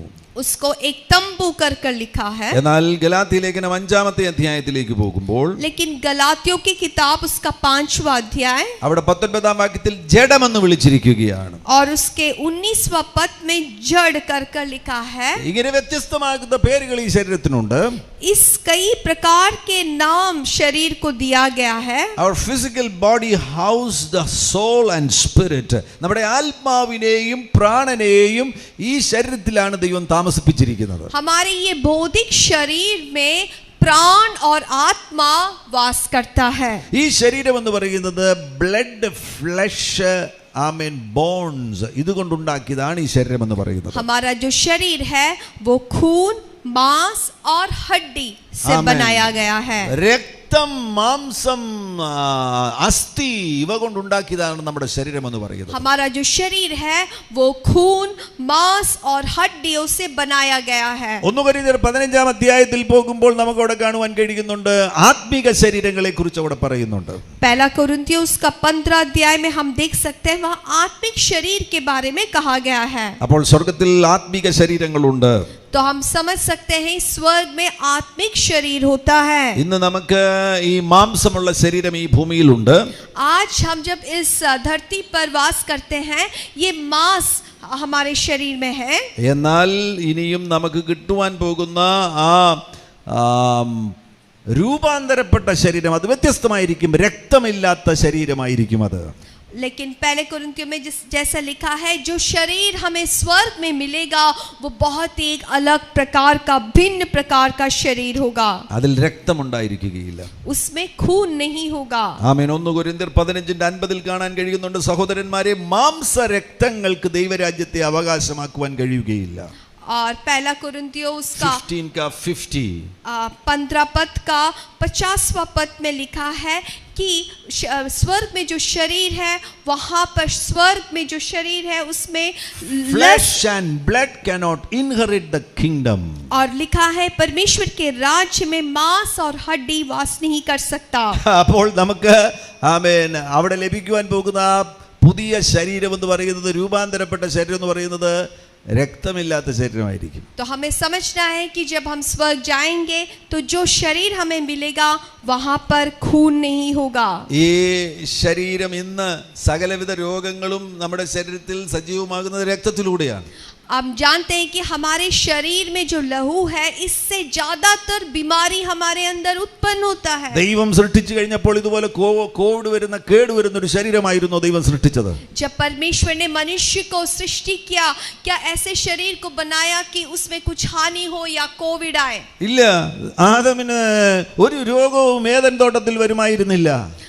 ऐसा नहीं, क्योंकि आदम को अगर एदन के बगीचे में वो रहता उसको कोई बीमारी नहीं छू सकता था। ഇതേ ശരീരം നമ്മളെ പോലെയുള്ള ഇതേ ശരീരമായിരുന്നു ആദാമിന് ഏദൻ തോട്ടത്തിൽ ഉണ്ടായിരുന്നത്. ആ ശരീരത്തോടു കൂടെ ആദം ജീവിക്കുകയായിരുന്നെങ്കിൽ മരണമില്ലാതെ ആദമിന് ജീവിക്കുവാൻ കഴിയുമായിരുന്നു. हमारे जैसे शरीर आदम को भी था। अगर वो आदम एदन के बगीचे में बना रहता तो वो हजारों साल जी सकता था।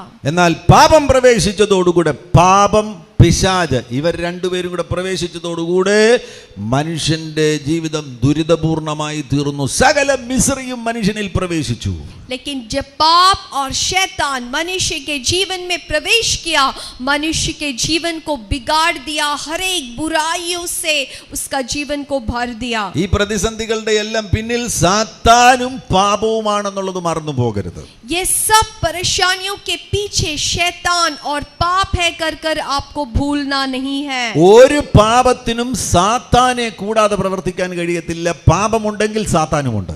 आपको समझना है कोई भी पाप शैतान के बिना खुद कार्य नहीं कर सकता है। अगर पाप करता है तो उसके पीछे शैतान का काम है। അങ്ങനെയെങ്കിൽ വേറൊരു സത്യം കൂടെ ഞാൻ പറയുവാൻ ആഗ്രഹിക്കുകയാണ്. ഒരു രോഗത്തിനും പിശാചിനെ കൂടാതെ പ്രവർത്തിക്കാൻ കഴിയത്തില്ല. तो और एक बार मैं आपसे कहना चाहता हूं कोई भी बीमारी शैतान के बिना कार्य नहीं कर सकता। എല്ലാ രോഗങ്ങളുടെയും പിന്നിൽ പിശാചുക്കളുണ്ട് എന്ന സത്യം ബൈബിൾ അടിസ്ഥാനത്തിൽ ഞാൻ വിളിച്ചു പറയുകയാണ്. और हर एक बीमारी के पीछे शैतान का काम है कर वचन के अनुसार मैं कहना चाहता हूँ। വൈദ്യശാസ്ത്രത്തിന് അതൊരിക്കലും പറയുവാൻ കഴിയത്തില്ല. ഭൂമിയിലെ സയൻസിന് അതൊരിക്കലും പറയുവാൻ കഴിയത്തില്ല. ഭൂമിയിലെ സയൻസിനകത്ത് പിശാചില്ല, ഭൂമിയിലെ സയൻസിനകത്ത് മനുഷ്യന് ആത്മാവില്ല.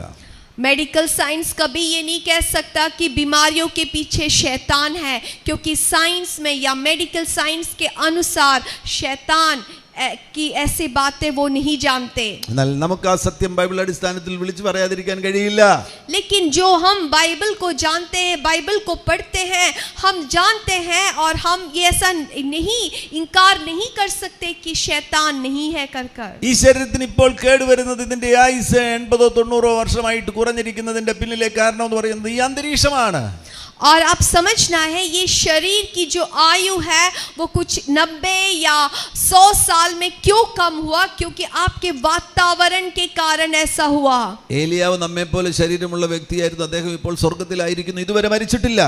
एलिया जो हमारे जैसे शरीर वाला व्यक्ति है वो आज स्वर्ग में है, अभी तक उनका मृत्यु नहीं हुआ. അപ്പോൾ എൻവയോൺമെന്റിന് മാറ്റം വന്നു കഴിഞ്ഞാൽ, സ്വർഗ്ഗത്തിന്റെ അന്തരീക്ഷത്തിലേക്ക് മാറ്റം വരികയാണ് എങ്കിൽ ഈ ശരീരം അവിടെ കേടുകൂടാതെ തുടരുമെന്നുള്ളത് വ്യക്തമാണ്. ഈനോക്ക് എത്ര ആയിരം വർഷമായി ഇന്നും മരിച്ചിട്ടില്ല.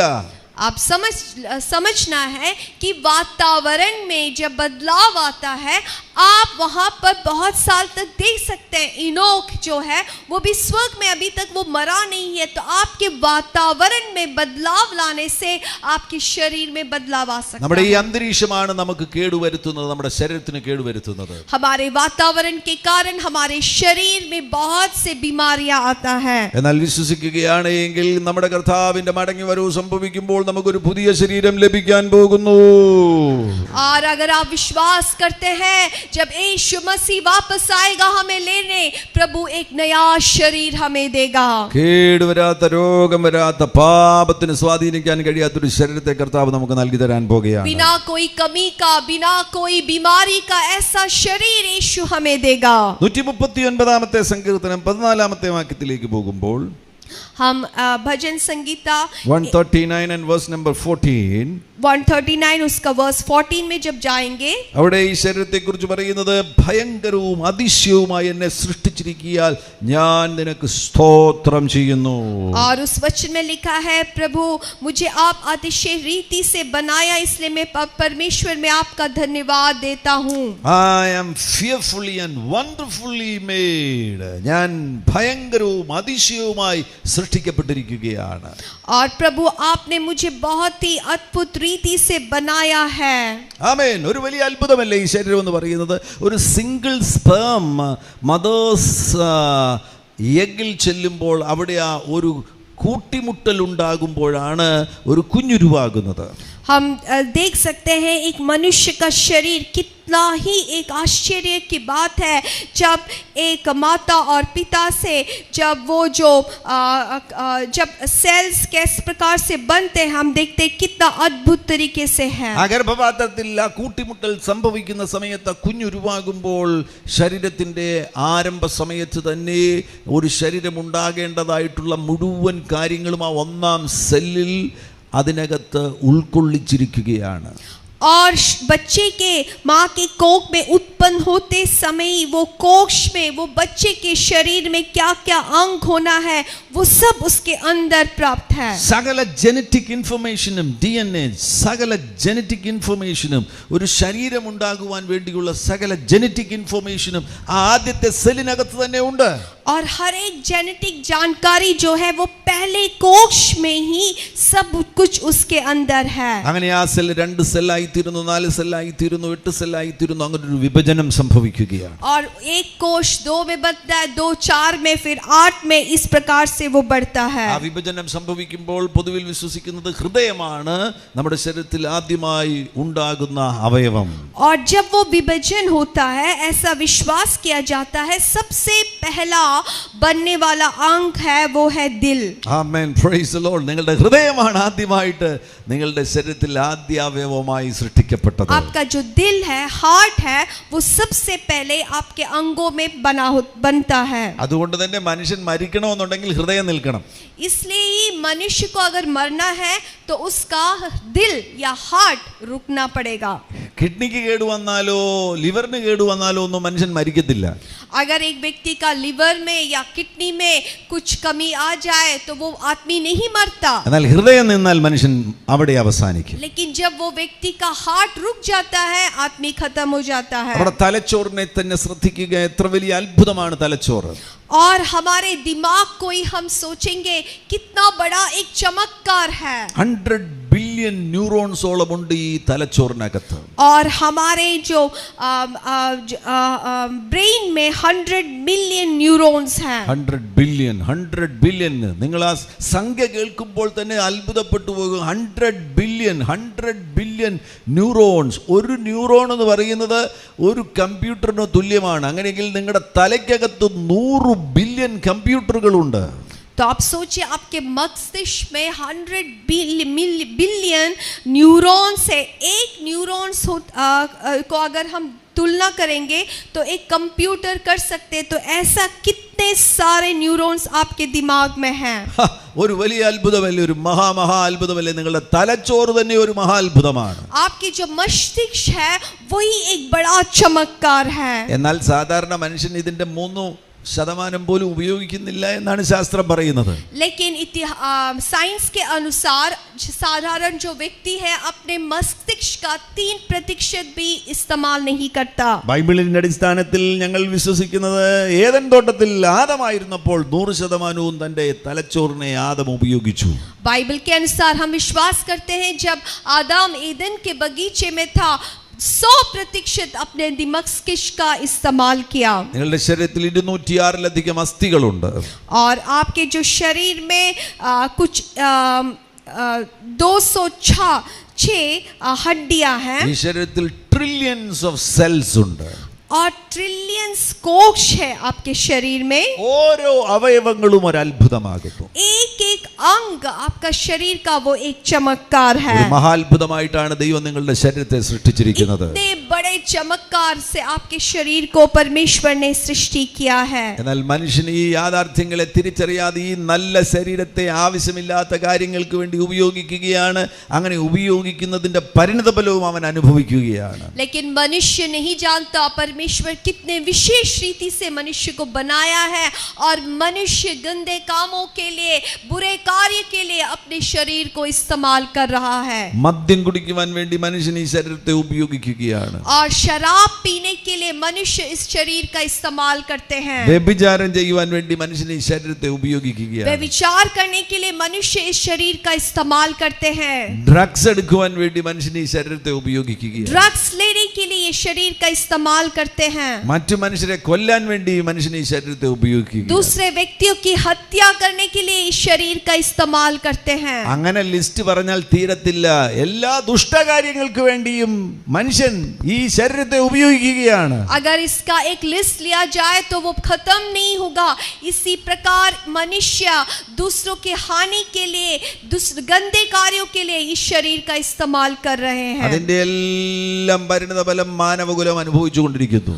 और उस सब का परिणाम आज मनुष्य जाति वो झेल रहा है. എന്നാൽ നിനക്ക് ലഭിച്ചിരിക്കുന്ന ഈ ശരീരത്തെ लेकिन आपको जो मिला इस शरीर को ദൈവത്തിന്റെ കരങ്ങളിൽ ഏൽപ്പിക്കുകയാണെങ്കിൽ, अगर आप परमेश्वर के हाथों में समर्पण करते हैं നിന്റെ ശരീരത്തെ പരിശുദ്ധാത്മാവ് തന്റെ മന്ദിരമാക്കും. तो प्रभु आपके शरीर को पवित्र आत्मा का मंदिर बना सकता है. Temple of the Holy Spirit. पवित्र आत्मा का मंदिर. ഹല്ലേലൂയ. ആമേൻ. ജ്ഞാനികൾ അതാണ് ചെയ്യുന്നത്. जो ज्ञान प्राप्त करते हैं वो यही करते हैं. അവർ ഈ ശരീരത്തെ ദുഷ്ടകാര്യങ്ങൾക്ക് വേണ്ടി ഉപയോഗിക്കുകയില്ല. वो अपने शरीर को बुरे कार्यों के लिए इस्तेमाल नहीं करते. ഇതിന്റെ ഉടമസ്ഥനാകുന്ന പരിശുദ്ധാത്മാവിന്റെ കയ്യിൽ ഏൽപ്പിക്കും.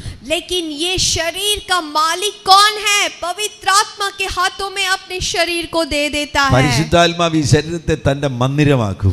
और पवित्र आत्मा इस शरीर को अपना मंदिर बना लेता തന്റെ है. ആലയമാക്കും. और अपना मंदिर बना लेता है. തന്റെ വാസസ്ഥലമാക്കും. अपने ठहरने का तंबू बना लेता है. തന്റെ വാസസ്ഥലത്തിൽ ഇരുന്നു കൊണ്ട് ഈ ശരീരത്തിലൂടെ പരിശുദ്ധാത്മാവ് പ്രവർത്തിക്കും. और उस वास स्थल में रहकर पवित्र आत्मा कार्य को करता है. നിങ്ങൾക്കൊരു കാര്യം അറിയുമോ? ഈ ഭൂമി എന്ന് പറയുന്നത് ശരീരമുള്ളവർക്കാണ് ദൈവം കൊടുത്തിരിക്കുന്നത്. आपको एक बात मालूम है, ये जो पृथ्वी है इस शरीर वाले व्यक्ति को बस दिया गया है। ആത്മാക്കൾക്ക് ഇവിടെ പ്രവർത്തിക്കുവാൻ അനുവാദമില്ല.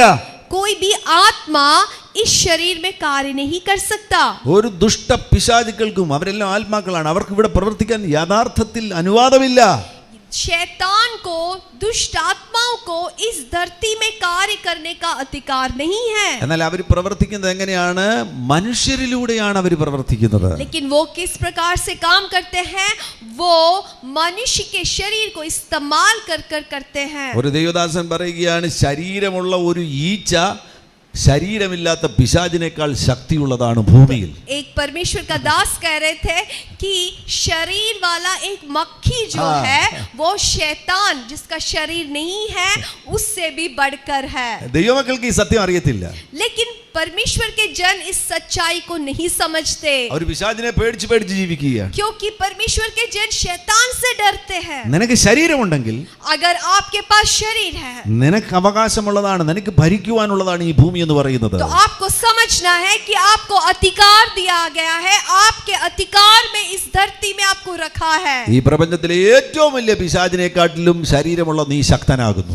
आपको समझना है इस संसार के सबसे बड़ा दुष्ट आत्मा हो, लेकिन उससे भी बढ़कर आप में अधिकार दिया है, क्योंकि आपके पास एक शरीर है. ഭൂമിയിൽ ഭരിക്കുവാൻ നീ ആകുന്നു വിളിക്കപ്പെട്ടിരിക്കുന്നത്. इस धरती में अधिकार करने के लिए प्रभु ने आपको बुलाया है. നിന്റെ ശരീരത്തെ പരിശുദ്ധാത്മാവിന്റെ കരങ്ങളിൽ കൊടുക്കുകയാണ്. इसलिए आपके शरीर को पवित्र आत्मा के हाथों में दे दे. നീ ആത്മാവിൽ ഭരണം നടത്തുവാൻ പോകുന്നു.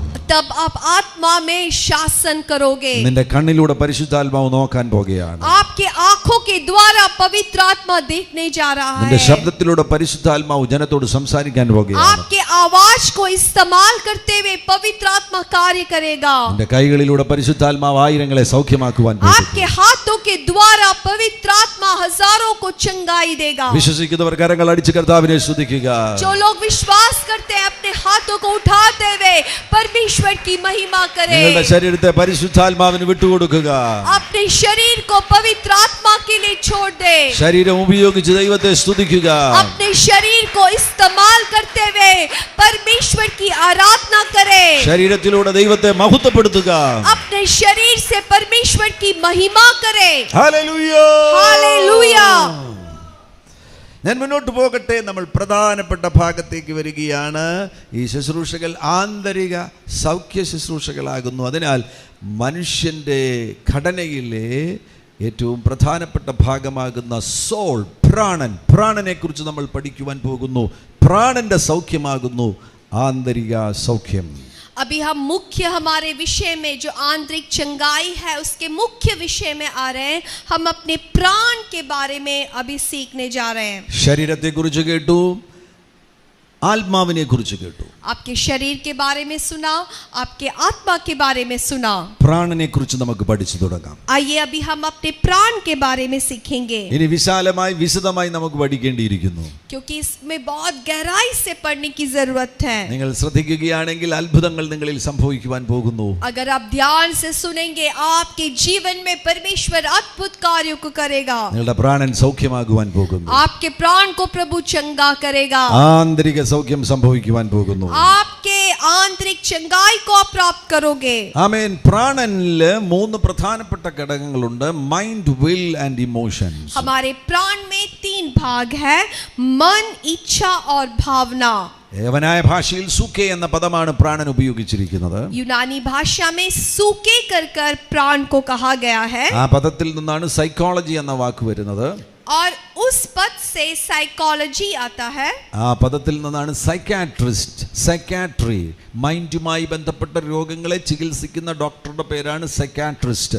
സൈക്കാട്രി എന്ന പേര് വരുന്നത് സൂക്കെ എന്ന വാക്കിൽ നിന്നാകുന്നു. और उस पद से साइकाट्री, जो मन के संबंध में जो चिकित्सक है उसको साइकाट्रिस्ट कहते हैं. നമ്മുടെ പ്രാണനിൽ പ്രധാനമായും മൈൻഡ്, വിൽ, ഇമോഷൻസ്, മനസ്സ്, ഇച്ഛാശക്തി, വികാരങ്ങൾ എന്നീ 3 ഘടകങ്ങളുണ്ട്.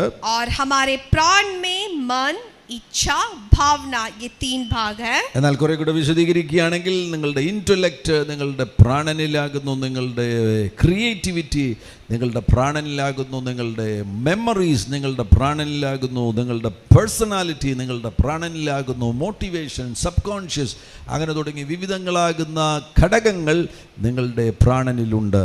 लेकिन आप और गहराई में सीखेंगे तो आपके प्राण में बहुत सारी बात है, जैसे आपकी बुद्धि है, आपकी रचनात्मक, आपकी यादगारी, अवचेतन मन, आपकी व्यक्तित्व, आपकी प्रेरणा, ये सब आपके प्राण में है. യിരെമ്യാ പ്രവാചകന്റെ പുസ്തകം 17-ാമത്തെ അധ്യായത്തിൽ അതിന്റെ 9-ാമത്തെ വാക്യത്തിൽ കാണാൻ കഴിയുന്നു. और हम देख सकते हैं यिर्मयाह के किताब उसके 17:9 ഹൃദയം എല്ലാറ്റിലും കപടവും വിഷമവും ഉള്ളത് അതാരാഞ്ഞറിഞ്ഞവൻ ആർ എന്നവിടെ പ്രവാചകൻ ചോദിക്കുന്നു. और वहाँ पे लिखा है यिर्मयाह के किताब में कि जो हमारा जो मन है सबसे कपट से भरा हुआ है और उसको कौन साफ तरीके से जान सकता है. ഈ പദവും ശ്രദ്ധിക്കണം. ബൈബിളിൽ ഹൃദയം ഹൃദയം ഹൃദയം ഹാർട്ട് ഹാർട്ട് എന്ന് വരുന്ന സന്ദർഭത്തിൽ ശരീരത്തിന്റെ അവയവമാകുന്ന ഹൃദയം എന്ന അർത്ഥത്തിലല്ല ഭൂരിഭാഗം സ്ഥലങ്ങളിലും രേഖപ്പെടുത്തിയിരിക്കുന്നത്. आपको समझना है बाइबल में कई बार प्राण प्राण या दिल दिल मन कर कर आता है, तो उसमें कभी नहीं सोचना आपके जो शरीर का अंग हार्ट है उसके बारे में कहा गया है. കാർഡിയ എന്ന വാക്കാണ് യമനായ ഭാഷയിൽ പുതിയ നിയമത്തിൽ നമുക്ക് ഹൃദയത്തിന് കാണുവാൻ കഴിയുന്നത്. और कार्डिया करके जो शब्द है यूनानी भाषा जिसको हार्ट के लिए दिल के लिए दिया गया है. എബ്രായ ഭാഷയിൽ പഴയ നിയമത്തിൽ ലെബൻ ലബാബ് എന്ന വാക്കാണ് ഹൃദയത്തിന് കാണുവാൻ കഴിയുന്നത്. और इब्राई भाषा में लब लिबाम कर कर हार्ट के लिए दिया गया है. പുതിയ നിയമത്തിലെ കാർഡിയ എന്ന വാക്കെടുക്കുകയാണെങ്കിൽ 204 പ്രാവശ്യം മനസ്സെന്ന അർത്ഥത്തിലാണ് പുതിയ നിയമത്തിൽ കാർഡിയ എന്ന വാക്ക് ഉപയോഗിച്ചിരിക്കുന്നത്. और नए नियम में हम देख सकते हैं जब भी कार्डिया कर कर लिखा है तो वहां पर मन को मन से जुड़ा होता है. 195 പ്രാവശ്യം കാർഡിയ എന്ന വാക്ക് പുതിയ നിയമത്തിൽ വിൽ എന്ന അർത്ഥത്തിലാണ് ഉപയോഗിച്ചിരിക്കുന്നത്. और कई बार में वहां पर विल कर कर भी उसको संचेतन किया गया है. 166 പ്രാവശ്യം പുതിയ നിയമത്തിൽ കാർഡിയ എന്ന വാക്ക് ഇമോഷൻസ് വികാരങ്ങൾ എന്ന അർത്ഥത്തിലാണ് ഉപയോഗിച്ചിരിക്കുന്നത്. और 166 टाइम उसको भावना के रूप में कहा गया है. 257 പ്രാവശ്യം 257 ടൈംസ് പുതിയ നിയമത്തിൽ കാർഡിയ എന്ന വാക്ക് ഉപയോഗിച്ചിരിക്കുന്നത് ഹോൾ ഇന്നർ പേഴ്സൺ എന്ന അർത്ഥത്തിലാണ്, അകത്തെ മനുഷ്യൻ എന്ന അർത്ഥത്തിലാണ്. और 257 बार जब प्राण कर कर जो कार्डिया करके जो शब्द को लिखा है उसको व्यक्तित्व से मिलाया गया है.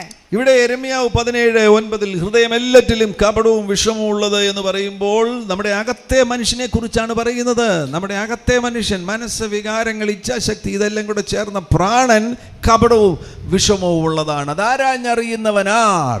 और जब यिर्मयाह नबी कहता है कि मनुष्य का जो मन है बहुत ही कपट से भरा होता है, उसको कौन अच्छी तरीके से समझ सकता है. അത് യാഥാർത്ഥ്യമല്ലേ? നിങ്ങൾക്ക് പോലും ഇവിടെ ഇരിക്കുന്ന നിങ്ങൾക്ക് പോലും നിങ്ങളുടെ ഹൃദയത്തിൽ എന്താണ് സംഭവിക്കുന്നതെന്ന് പലപ്പോഴും അറിയത്തില്ല. ये आप भी समझ सकते हैं क्योंकि आप अपने मन में देखिए, आप भी नहीं जानते कि आपके मन में क्या हो रहा है. ചിലപ്പോൾ നിങ്ങൾ തന്നെ ചിന്തിക്കും ഈ സ്വഭാവം എവിടെ നിന്നാ വരുന്നത്? क्योंकि आप भी कई बार सोचते हैं कि ये मेरा स्वभाव ये कहाँ से आ रहा है. നിങ്ങൾക്ക് പോലും അറിയില്ല നിങ്ങളുടെ ഹൃദയത്തിൽ എന്തൊക്കെയാ സംഭവിക്കുന്നത്. क्योंकि आप खुद नहीं जानते कि आपके मन में क्या क्या हो रहा है. എന്നാൽ അതെല്ലാം അറിയുന്നവൻ വലിയവനാകുന്ന ദൈവം ഒരുവൻ മാത്രമാകുന്നു. लेकिन सब कुछ जानने वाला एक ही है, वो है परमेश्वर पिता. 10-ാം വാക്യത്തിൽ പറയുന്ന യഹോവയായ ഞാൻ ഹൃദയത്തെ ശോധന ചെയ്ത് അന്തരംഗങ്ങളെ പരീക്ഷിച്ചപ്പോൾ ദൈവം നമ്മുടെ ഹൃദയത്തെ അറിയുന്നു. നമ്മുടെ പ്രാണനിൽ എന്തൊക്കെയാണ് സംഭവിക്കുന്നത് ദൈവം വളരെ വ്യക്തമായിട്ട് അറിയുന്നു. तो वचन कहता है कि परमेश्वर हमारे मन के हर एक भीतरी भागों को जानता है. परमेश्वर सब कुछ जानता है. എബ്രായ ലേഖനം 4-ാം അധ്യായം 13-ാമത്തെ വാക്യത്തിൽ ഇങ്ങനെ രേഖപ്പെടുത്തിയിരിക്കുന്നത് അവന് മറഞ്ഞിരിക്കുന്ന ഒരു സൃഷ്ടിയുമില്ല, സകലവും അവന്റെ കണ്ണിന് നഗ്നവും മലർന്നതുമായി കിടക്കുകയാണ്. और इब्राई 4 में देख सकते हैं कि परमेश्वर के दृष्टि में कुछ भी छिपा नहीं है, सब कुछ खुला और साफ है. പലപ്പോഴും നമുക്കറിയത്തില്ല എന്തുകൊണ്ടാണ് ഞാനിങ്ങനെ സംസാരിക്കുന്നത്, എന്തുകൊണ്ടാണ് ഞാനിങ്ങനെ ഇടപെടുന്നത്, എൻ്റെ ഹൃദയത്തിൽ എന്താണ് സംഭവിക്കുന്നത് എന്ന് എനിക്കറിയാൻ കഴിയാതെ ഇരിക്കുമ്പോൾ ഇവിടെ വളരെ വ്യക്തമായി ദൈവം സകലവും അറിയുന്നു, അവന് മറഞ്ഞിരിക്കുന്ന ഒരു സൃഷ്ടിയുമില്ല, സകലവും അവന്റെ കണ്ണിന് നഗ്നവും മലർന്നതുമായി കിടക്കുന്നു എന്നാണ് വചനം വിളിച്ചു പറയുന്നത്. और कई बार हम भी नहीं जानते कि हमारे मन में क्या हो रहा है, हम ऐसे क्यों करते हैं, क्यों बोलते हैं, हमारा स्वभाव ऐसा क्यों है, लेकिन वचन के अनुसार परमेश्वर सब कुछ जानता है. നിങ്ങളുടെ മനസ്സിൽ സ്ഥലമുണ്ട്, आपके मन में जगह है, നിങ്ങളുടെ മനസ്സിൽ വസ്തുക്കൾക്ക് സ്ഥലമുണ്ട്, आपके मन में चीजों के लिए जगह है, നിങ്ങളുടെ മനസ്സിൽ സംഭവങ്ങൾക്ക് സ്ഥലമുണ്ട്, आपके मन में ऐसे जो घटना है उसके लिए जगह है, നിങ്ങളുടെ മനസ്സിൽ വ്യക്തികൾക്ക് സ്ഥലമുണ്ട്, आपके मन में लोगों के लिए, दूसरे व्यक्ति के लिए जगह है, നിങ്ങൾ സ്നേഹിക്കുന്ന പ്രിയപ്പെട്ടവർക്കൊക്കെ നിങ്ങളുടെ ഹൃദയത്തിൽ സ്ഥലമുണ്ട്. आप जिस लोगों से प्रेम करते हैं उनके लिए आपके हृदय में जगह है. പഴയ കാലത്ത് നിങ്ങളെ സ്വാധീനിച്ച പല സംഭവങ്ങളും നിങ്ങളുടെ ഹൃദയത്തിലുണ്ട്.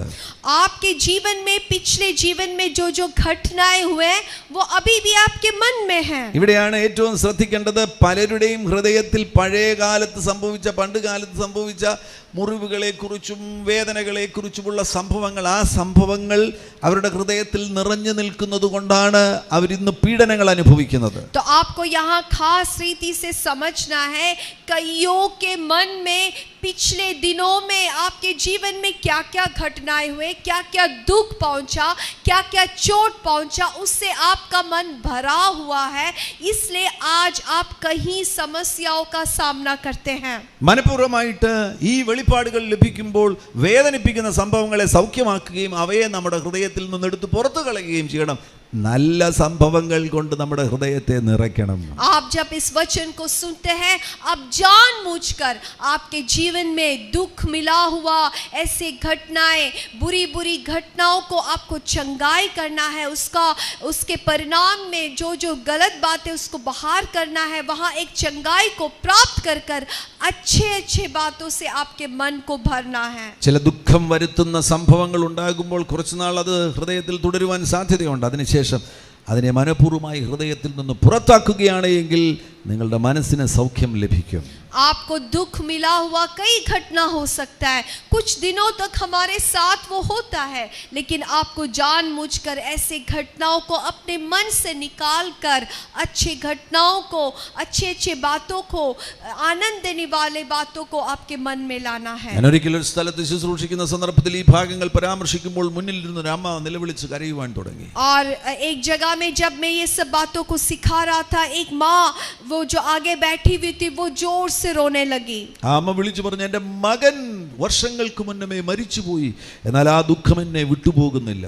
तो वो माँ इस प्रकार से चिल्ला रही थी कि मेरे बेटे, बहुत साल पहले मेरा एक बेटा था, वो मर गया, लेकिन वो जो दुख है वो मेरा मन से नहीं जा रहा है. വർഷങ്ങൾക്ക് മുന്നമേ സംഭവിച്ചതാണ്. बहुत साल पहले ये घटना हुआ, എന്നാൽ ആ സംഭവം ആ മാതാവിൻ്റെ ഹൃദയത്തിൽ തുടരുന്നതുകൊണ്ട്, വേദനയോടുകൂടെ തുടരുന്നതുകൊണ്ട്, അതിനോട് ചേർന്ന്, സംഭവത്തോട് ചേർന്ന് വേദനയുമുണ്ട്, വേദനയോടുകൂടെ ആ സംഭവം തുടരുന്നതുകൊണ്ട് അത് മുഖാന്തരമായിട്ട് ആ അമ്മ ഇന്നും തീവ്ര ദുഃഖം അനുഭവിക്കുകയാണ്. बहुत साल पहले की घटना है, लेकिन वो माँ आज भी वो दुख, वो घटना है और वो दुख दोनों के साथ वो जी रही है. आज भी इतने साल के बाद भी वो माँ के अंदर इतना दुख है. ഇവിടെ ശ്രദ്ധിക്കേണ്ട ഒരു പ്രധാനപ്പെട്ട കാര്യം, നമ്മുടെ ചിന്തകൾക്ക് നമ്മുടെ ശരീരത്തെ സ്വാധീനിക്കുവാൻ കഴിയും. तो यहाँ पर और एक बात आपको ध्यान देना है, आपके जो चिंता है उसको आपके शरीर में प्रभाव डाल सकता है. അത് കേടുവരുത്തുന്ന ചിന്തകളാകുന്നു എങ്കിൽ കേടുവരുത്തുന്ന പരിണത ഫലങ്ങൾ ശരീരത്തിൽ ഉണ്ടാകും. तो आपको समझना है, अगर आपको दोष देने वाला, चोट पहुंचाने वाली सोच है, दुख देने वाली सोच है, तो आपके शरीर में भी दोष देने वाले बातों को वो बना सकता है. ഞാനത് വിശദീകരിക്കുവാൻ എനിക്ക് ഇനിയും സമയം ലഭിക്കും, അതുകൊണ്ട് ഞാൻ ഇപ്പോൾ അവിടേക്ക് പോകുന്നില്ല. നിങ്ങളുടെ മനസ്സിലുള്ള സംഭവങ്ങൾ, മനസ്സിൽ പ്രാണനിൽ സംഭവങ്ങൾക്ക് സ്ഥലമുണ്ട്. आने वाले दिनों में इसके बारे में मैं आपको गहराई में सिखाऊंगा, इसलिए मैं उस विषय पर नहीं जा रहा, लेकिन एक बात आपको समझना है, आपके जीवन में जो जो घटना हुए हैं उसके लिए आपके मन में जगह है. നിങ്ങളുടെ പ്രാണനിൽ വസ്തുക്കൾക്ക് സ്ഥലമുണ്ട്, സംഭവങ്ങൾക്ക് സ്ഥലമുണ്ട്, വ്യക്തികൾക്ക് സ്ഥലമുണ്ട്. आपके मन में, प्राण में लोगों के लिए जगह है, चीजों के लिए जगह है, घटनाओं के लिए जगह है। ഈ ഫോണിനും നമ്മുടെ ഹൃദയത്തിൽ സ്ഥലമുണ്ട്. ये फोन के लिए भी हमारा हृदय में एक जगह है. അത് സ്ഥലം ഉണ്ടെന്ന് അറിയണമെന്നുണ്ടെങ്കിൽ ഇതൊന്ന് താഴെ വീണാൽ മതി. കയ്യിൽ നിന്ന് താഴെ വീഴുമ്പോൾ നമുക്കറിയാം ഫോണിന് വേദന ഉണ്ടാകുന്നതിനെക്കാട്ടിലും നമ്മുടെ ഹൃദയത്തിലാണ് വേദന ഉണ്ടാകുന്നത്. तो इसको समझने के लिए अगर ये फोन हमारे हाथ से गिर जाता है तो ज्यादा दर्द किसको होता है, फोन को या आपको? സഹോദരിമാരെ നല്ല സ്നേഹിക്കുന്ന ഒരു ചുരിദാർ, ആ ചുരിദാറിന്റെ മേൽ ചായ വീഴുമ്പോൾ, ഒരു കപ്പ് ചായ അതിന്റെ മേൽ വീഴുമ്പോൾ അറിയാം ചുരിദാറിനുണ്ടാകുന്നതിനേക്കാളും വലിയ സങ്കടം സഹോദരിക്ക് ഹൃദയത്തിലുണ്ടാകും. और बहन लोग आपके एक अच्छा चूड़ीदार में जब चाय गिर जाता है तो आप समझ सकते हैं चूड़ीदार को मिला हुआ दर्द से भी ज्यादा आपके दिल में दर्द होता है. അപ്പോൾ വസ്തുക്കൾക്ക് ഹൃദയത്തിൽ സ്ഥലമുണ്ട്. तो ये दिखाता है कि चीजों को आपके मन में जगह है. നമ്മുടെ ഹൃദയത്തിൽ ഇങ്ങനെയുള്ള പല കാര്യങ്ങൾ ഉള്ളതുകൊണ്ട് പരിശോധനയ്ക്ക് വിധേയമാക്കണം. അത് വേദനിപ്പിക്കുന്നതാണോ, അത് പീഡിപ്പിക്കുന്നതാകുന്നുവോ, അങ്ങനെയുള്ളതിനെ കണ്ടെത്തിയതിന് ശേഷം ഒഴിവാക്കേണ്ടതിനെ, അകത്തുനിന്ന് നീക്കിക്കളയേണ്ടതിനെ നീക്കിക്കളയുവാൻ തയ്യാറാകണം. നീക്കിക്കളയുവാൻ തയ്യാറാകുകയാണെങ്കിൽ ആന്തരിക സൗഖ്യം സംഭവിക്കും. तो आपको ये जरूरत है कि आपके मन में ऐसी बातों को जांचना है. क्या मेरे जीवन में कई ऐसे दुख है, कई ऐसी घटनाएं हैं, उसको समझने के बाद जो बातें आपके हृदय से बाहर निकालना है उसको बाहर कर देना है. പ്രാണനിലുള്ള മൂന്ന് ഘടകങ്ങളാകുന്ന മനസ്സ്, വികാരങ്ങൾ, ഇച്ഛാശക്തി, അതിൽ മനസ്സിനെ കുറിച്ച് ചില കാര്യങ്ങൾ പറഞ്ഞതിന് ശേഷം ഇന്ന് ഞാൻ പ്രാർത്ഥിച്ച് അവസാനിപ്പിക്കുവാൻ പോകുകയാണ്. और हमारे प्राण में मन, इच्छा और भावना है. उसके जो मन के विषय में कुछ और बातों के कहने के बाद मैं प्रार्थना करना चाहता हूँ. മനസ്സൊരു സമുദ്രം പോലെയാകുന്നു. हमारा जो मन है वो एक समुद्र के जैसा है. മനസ്സ് ഇമ്മെറ്റീരിയൽ ആണ്. हमारे जो मन है वो कुछ वस्तु से बना नहीं है, എന്നാൽ നമ്മുടെ വ്യക്തിത്വത്തെ ഏറ്റവും അധികം സ്വാധീനിക്കുന്നതാണ് മനസ്സെന്ന് പറയുന്നത്. लेकिन हमारे पूरे व्यक्तित्व को बहुत ही नियंत्रण करने वाला है ये मन. നമ്മുടെ തലച്ചോറ്, കമ്പ്യൂട്ടർ ഭാഷ ഉപയോഗിക്കുകയാണെങ്കിൽ നമ്മുടെ തലച്ചോറ് CPU ആകുന്നുവെങ്കിൽ, സെൻട്രൽ പ്രോസസ്സിംഗ് യൂണിറ്റ് ആകുന്നുവെങ്കിൽ, മൈൻഡ് എന്ന് പറയുന്നത് സോഫ്റ്റ്വെയർ ആണ്. अगर हमारे दिमाग जो है उसको अगर CPU कर कहेंगे तो हमारा जो मन है उसको सॉफ्टवेयर बोल सकते हैं. യെസ്, നമ്മുടെ മനസ്സ് സോഫ്റ്റ്വെയർ ആണ്. മൈൻഡ് എന്ന് പറയുന്നത് ഇന്റലക്റ്റും തിങ്കിങ്ങുമാണ് മനസ്സെന്ന് പറയുന്നത്. हमारा जो मन है वो बुद्धि और समझ, सोचना दोनों मिलकर होता है. The human mind is much more complex than any man-made computer and operates on a different level. हमारा जो मानसिक जो मन होता है बहुत ही असरल या जटिल होता है, एक कंप्यूटर से भी ज्यादा जटिल होता है. Your mind is immaterial and intangible, but influential force ever existed. आपका जो मन है वो अशारीरिक है, अस्पष्ट है, लेकिन आपके जीवन में बहुत बड़ा प्रभाव लाता है. And your mind is thinking and intellect. നിന്റെ മനസ്സെന്ന് പറയുന്നത് നിന്റെ ബുദ്ധിയും നിന്റെ ചിന്തകളുമാകുന്നു. और आपका मन क्या है? आपका मन सोचना और ज्ञान है. മനസ്സിന്റെ ഏറ്റവും പ്രധാനപ്പെട്ട ഒരു ദൗത്യമാണ് ചിന്തിക്കുക എന്ന് പറയുന്നത്. और मन का बड़ा एक काम है सोचना. നമ്മൾ 24 മണിക്കൂറും ചിന്തിച്ചുകൊണ്ടിരിക്കുകയാണ്. हम 24 घंटे सोचते रहते हैं. ദൈവമക്കളെ സംബന്ധിച്ചിടത്തോളം എപ്പോഴും ആമേന് അവരുടെ മനസ്സിൽ നല്ല ചിന്തകൾ നിറയ്ക്കുവാനുള്ള ഉത്തരവാദിത്വമുണ്ട്. और एक परमेश्वर के संतान होने के नाते आपको जरूरी है कि आपके मन को में अच्छा बातों को सोचना है. ചിന്തകളില്ലാതെ മനസ്സിനെ ശൂന്യമാക്കുവാൻ വേണ്ടി ബൈബിൾ പഠിപ്പിക്കുന്നില്ല. कुछ सोच के बिना आपके मन को खाली करने के लिए वचन नहीं सिखाता. എന്നാൽ മറ്റു ചില സംവിധാനങ്ങൾ പറയുന്നുണ്ട് നിങ്ങളുടെ മനസ്സിനെ ചിന്തകളില്ലാതെ ശൂന്യമാക്കുക എന്ന് മറ്റു ചില സംവിധാനങ്ങൾ പറയുന്നുണ്ട്. അത് ബൈബിൾ പഠിപ്പിക്കുന്നില്ല. ബൈബിൾ നമ്മുടെ മനസ്സിനെ സൃഷ്ടിച്ചിരിക്കുന്ന ദൈവം നമ്മുടെ മനസ്സിനെ സൃഷ്ടിച്ചിരിക്കുന്നത് 24 മണിക്കൂറും ആ മനസ്സ് സജീവമായി ചിന്തിച്ചുകൊണ്ടിരിക്കും. दूसरे कई जगहों में ऐसा सिखाता है कि आपके मन को शून्य करना है, उसमें कोई चिंता नहीं आना है, लेकिन ऐसा बाइबल नहीं सिखाता क्योंकि परमेश्वर ने मनुष्य के मन को इसलिए बनाया कि वो 24 घंटे सोचे. എന്നാൽ കേടുവരുത്തുന്ന ചിന്തകളെ ഒഴിവാക്കി നല്ല ചിന്തകൾ കൊണ്ട്, സാക്ഷാത്തായ ചിന്തകൾ കൊണ്ട്, പോസിറ്റീവ് ആകുന്ന ചിന്തകൾ കൊണ്ട്, ബൈബിളിന്റെ അടിസ്ഥാനത്തിലുള്ള ചിന്തകൾ കൊണ്ട് നമ്മുടെ ചിന്തകളെ നിറയ്ക്കേണ്ടത് ആവശ്യമാണ്. इसलिए हमें बहुत जरूरी जरूरी है कि हमारे मन को अच्छी सोच से, आनंद की सोच से हमारे मन को भरना है. ചിന്തകൾക്കൊരു പ്രത്യേകതയുണ്ട്. ചിന്തകൾ വികാരങ്ങളെ സൃഷ്ടിക്കും. और हमारे जो सोच है वो हमारे भावनाओं को प्रेरित कर सकता है. എല്ലാ ചിന്തകളും വികാരങ്ങളെ പുറപ്പെടുവിക്കുന്നതാണ്. അപ്പോൾ ചിന്തയും വികാരവും ചേർന്നാണ് പിന്നീട് പ്രവർത്തിക്കുന്നത്. तो हर एक जो सोच है वो हर एक विकार को लेकर आता है, एक सोच को लेकर आता है. तो इसलिए हमें बहुत ही सावधानी से देखना है. നിങ്ങൾ ഇപ്പോൾ ചിന്തിച്ചാൽ മതി. കാണേണ്ട കാര്യമില്ല, തൊടേണ്ട കാര്യമില്ല, രുചിക്കേണ്ട കാര്യമില്ല. എന്തെങ്കിലും ചിന്തിച്ചാൽ മതി. ചിന്തിച്ചാൽ തന്നെ നിങ്ങളുടെ ശരീരത്തിൽ കാര്യങ്ങൾ സംഭവിക്കും. ചില പ്രത്യേകമാകുന്ന ഹോർമോൺസ് ശരീരം പുറപ്പെടുവിക്കും. आप सोचना काफी है, आपको छूने की जरूरत नहीं है, देखने की जरूरत नहीं है. आप कुछ बातों को सोचने से ही आपके शरीर में कुछ हार्मोन्स उत्पन्न हो सकते हैं. ഇവിടെ ഒരു മോൾ ഇരിപ്പുണ്ട്. ആ മോളോട് ഞാൻ പറയുകയാണ്, മോളെ ഹലുവയെ കുറിച്ചൊന്ന് ചിന്തിച്ചേ, ലഡുവിനെ കുറിച്ചൊന്ന് ചിന്തിച്ചേ, ഗുലാബ് ജാമിനെ കുറിച്ചൊന്ന് ചിന്തിച്ചേ. ചിന്തിച്ചു കഴിഞ്ഞാൽ എന്താ സംഭവിക്കുന്നത്? അവളുടെ വായിൽ ഉമിനീരിന്റെ അളവ് വർദ്ധിക്കും. यहाँ पे एक छोटी बेटी बैठी है. अगर मैं उससे कहूँ कि बेटा आप गुलाब जामुन के बारे में सोचो, हलवा के बारे में सोचो, कुछ ऐसे मिठाई के बारे में सोचो, तो क्या हो रहा है? उसके मुंह में पानी आ रहा है. അരുണാചൽ പ്രദേശിലുള്ളവരോട് പറയുകയാണെങ്കിൽ നിങ്ങൾ ബോയിലിനെ കുറിച്ച് ചിന്തിച്ചേ, നല്ല ബീഫ് ബോയിലിനെ കുറിച്ച് ഒന്ന് ചിന്തിച്ചേ, നിങ്ങളുടെ വായിൽ വെള്ളം കൂടുതൽ ഉളവാകും. और अरुणाचल जिससे जो सुनते हैं, अगर आप अभी सोचिए बॉयल के बारे में, मिथुन बॉयल के बारे में आप जब सोचेंगे तो आपके मुंह में पानी आ गया. मिथुन का चमड़ा का बारे में सोचो, നിങ്ങളുടെ വായിൽ ഉമിനീരിന്റെ അളവ് വർദ്ധിക്കും. आप जब मिथुन के चमड़े के बारे में सोचेंगे तब आपके मुंह में पानी आ गया. ഇപ്പൊ എന്റെ വായി വെള്ളം കൂടി.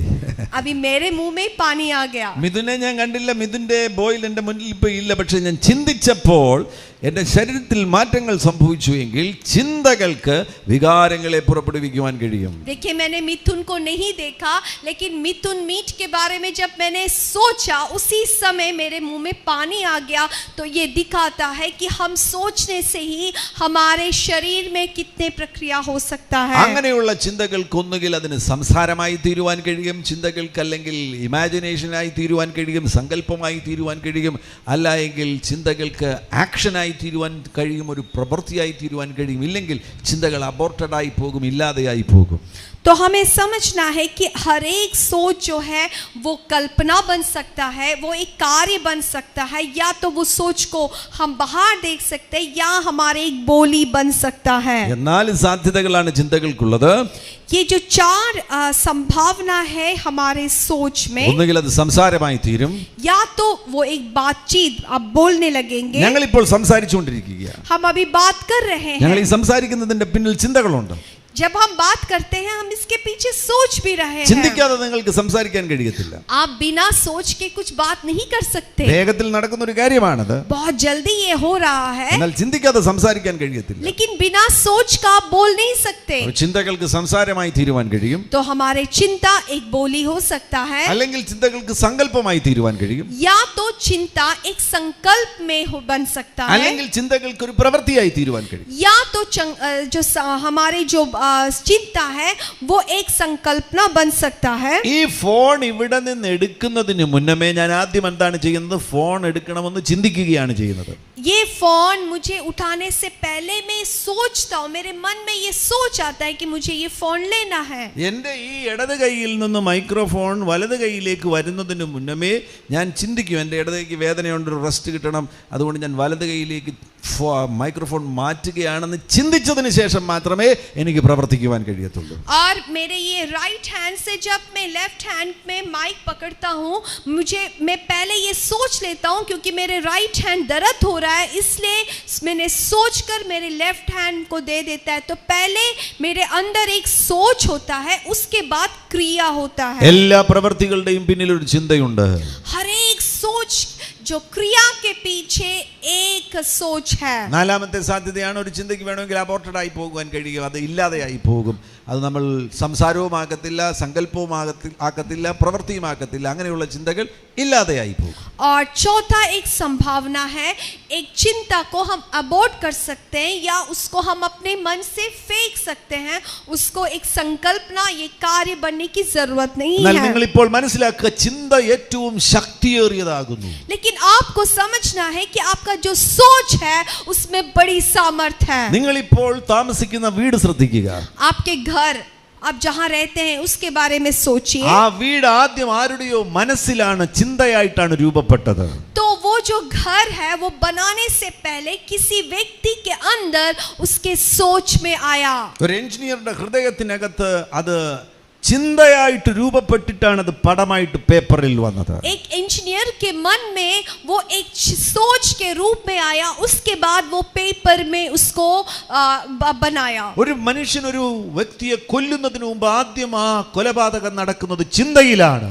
एक व्यक्ति दूसरे व्यक्ति की हत्या करने से पहले उसके सोच में वो हत्या करता है। ചിന്തയുടെ ശക്തിയെക്കുറിച്ചാണ് ഞാൻ പറയുന്നത്. यहाँ पे मैं आपको ये समझा रहा हूँ कि सोच में कितनी सामर्थ्य है। നല്ല ചിന്തകളാകുന്നുവെങ്കിൽ നല്ല കാര്യങ്ങൾ സംഭവിക്കാൻ പോകുകയാണ്. अगर अच्छे सोच है तो अच्छी बात आप करोगे, എന്നാൽ തിന്മ നിറഞ്ഞ ചിന്തകളാകുന്നുവെങ്കിൽ अगर बुरे सोच है तो തിന്മ നിറഞ്ഞ ഫലങ്ങളാണ് പുറപ്പെടുവിക്കുവാൻ उसका പോകുന്നത്. फल भी बुरा होगा।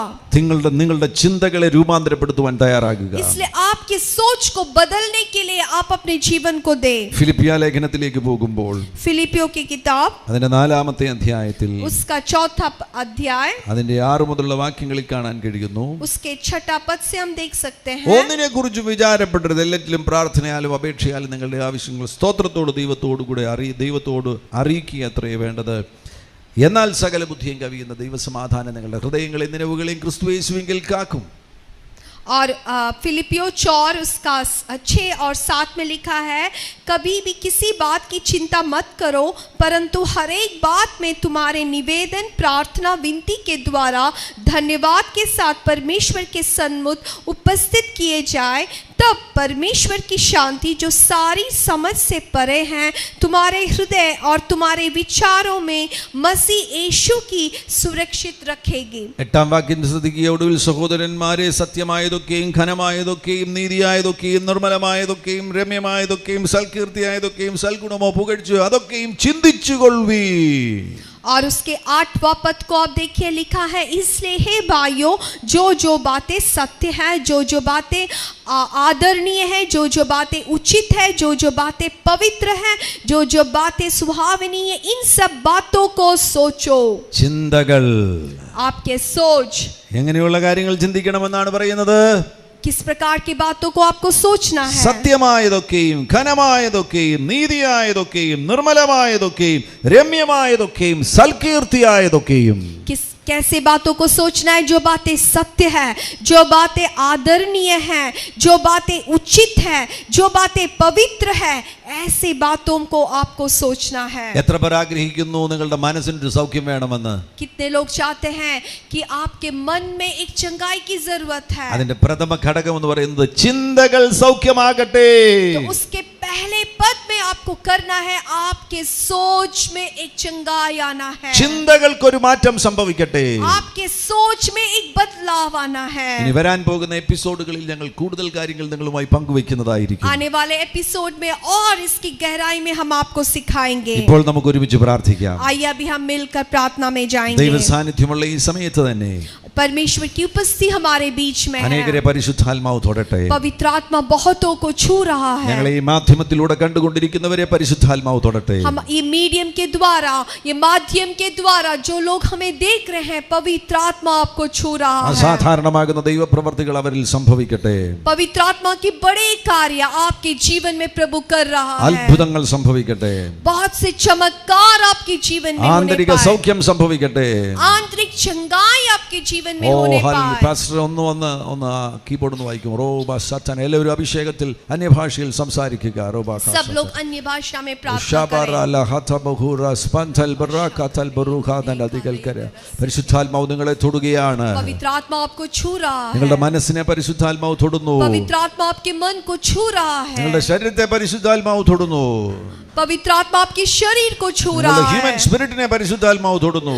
आपके मानसिक आपके जो शारीरिक आत्मा है, आपके जो आत्मा है उसको प्रभु छू रहा है। ഇപ്പോൾ അത്ഭുതങ്ങൾ സംഭവിക്കട്ടെ, अभी चमत्कार आपके जीवन में അത്ഭുത होने സൗഖ്യങ്ങൾ पाए, സംഭവിക്കട്ടെ, बड़े चमत्कार की चंगाई आपके जीवन में മനസ്സ് होने पाए, സൗഖ്യമാകട്ടെ, आपके मन चंगा होने पाए, കേടുവന്ന മനസ്സുകൾ സൗഖ്യമാകട്ടെ, जहाँ जहाँ वहाँ घाव आया है ऐसे मन चंगाई को प्राप्त करे। Come on, പ്രാർത്ഥിക്കുക പ്രാർത്ഥിക്കുക, सब लोग प्रार्थना करें। പരിശുദ്ധാത്മാവ് നിങ്ങളെ തൊടുകയാണ്, पवित्र आत्मा आपको छू रहा है, അത്ഭുതങ്ങൾ ഇപ്പോൾ സംഭവിക്കട്ടെ, बड़े चमत्कार प्रभु कर रहा है। പിശാച് കെട്ടിയ സകല കെട്ടുകളും കത്തിപ്പോകട്ടെ, शैतान ने बांधा हुआ हर एक बंधन इस समय टूट जाए, നിന്റെ മനസ്സിനെ കെട്ടിയ കെട്ടുകൾ കത്തിപ്പോകട്ടെ, तुम्हारे मन को बांधा हुआ हर एक बंधन टूट जाए, നിന്റെ അകത്തുള്ള എല്ലാ കേടുകളും ഇപ്പോൾ സൗഖ്യമാകട്ടെ, आपके अंदर जितना भी घाव है यीशु मसीह इसको चंगा करे, ആ ഡിപ്രഷൻ നിന്നെ വിട്ടുപോകട്ടെ, वो निराशा तुम्हें छोड़ जाए, ആ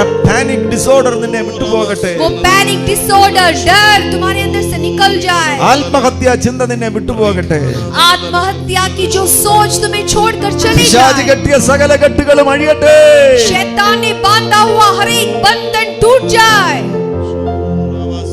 ഓ ശരല ബഹര ബഹദര ദഗൽകരദഗൽ നിൻ മഹാ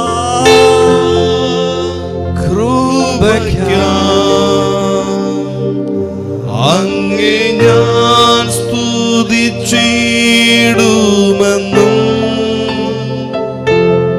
നിൻ മഹാ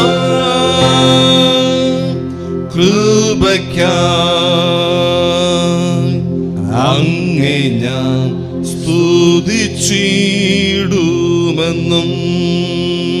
അനോകപ്യോ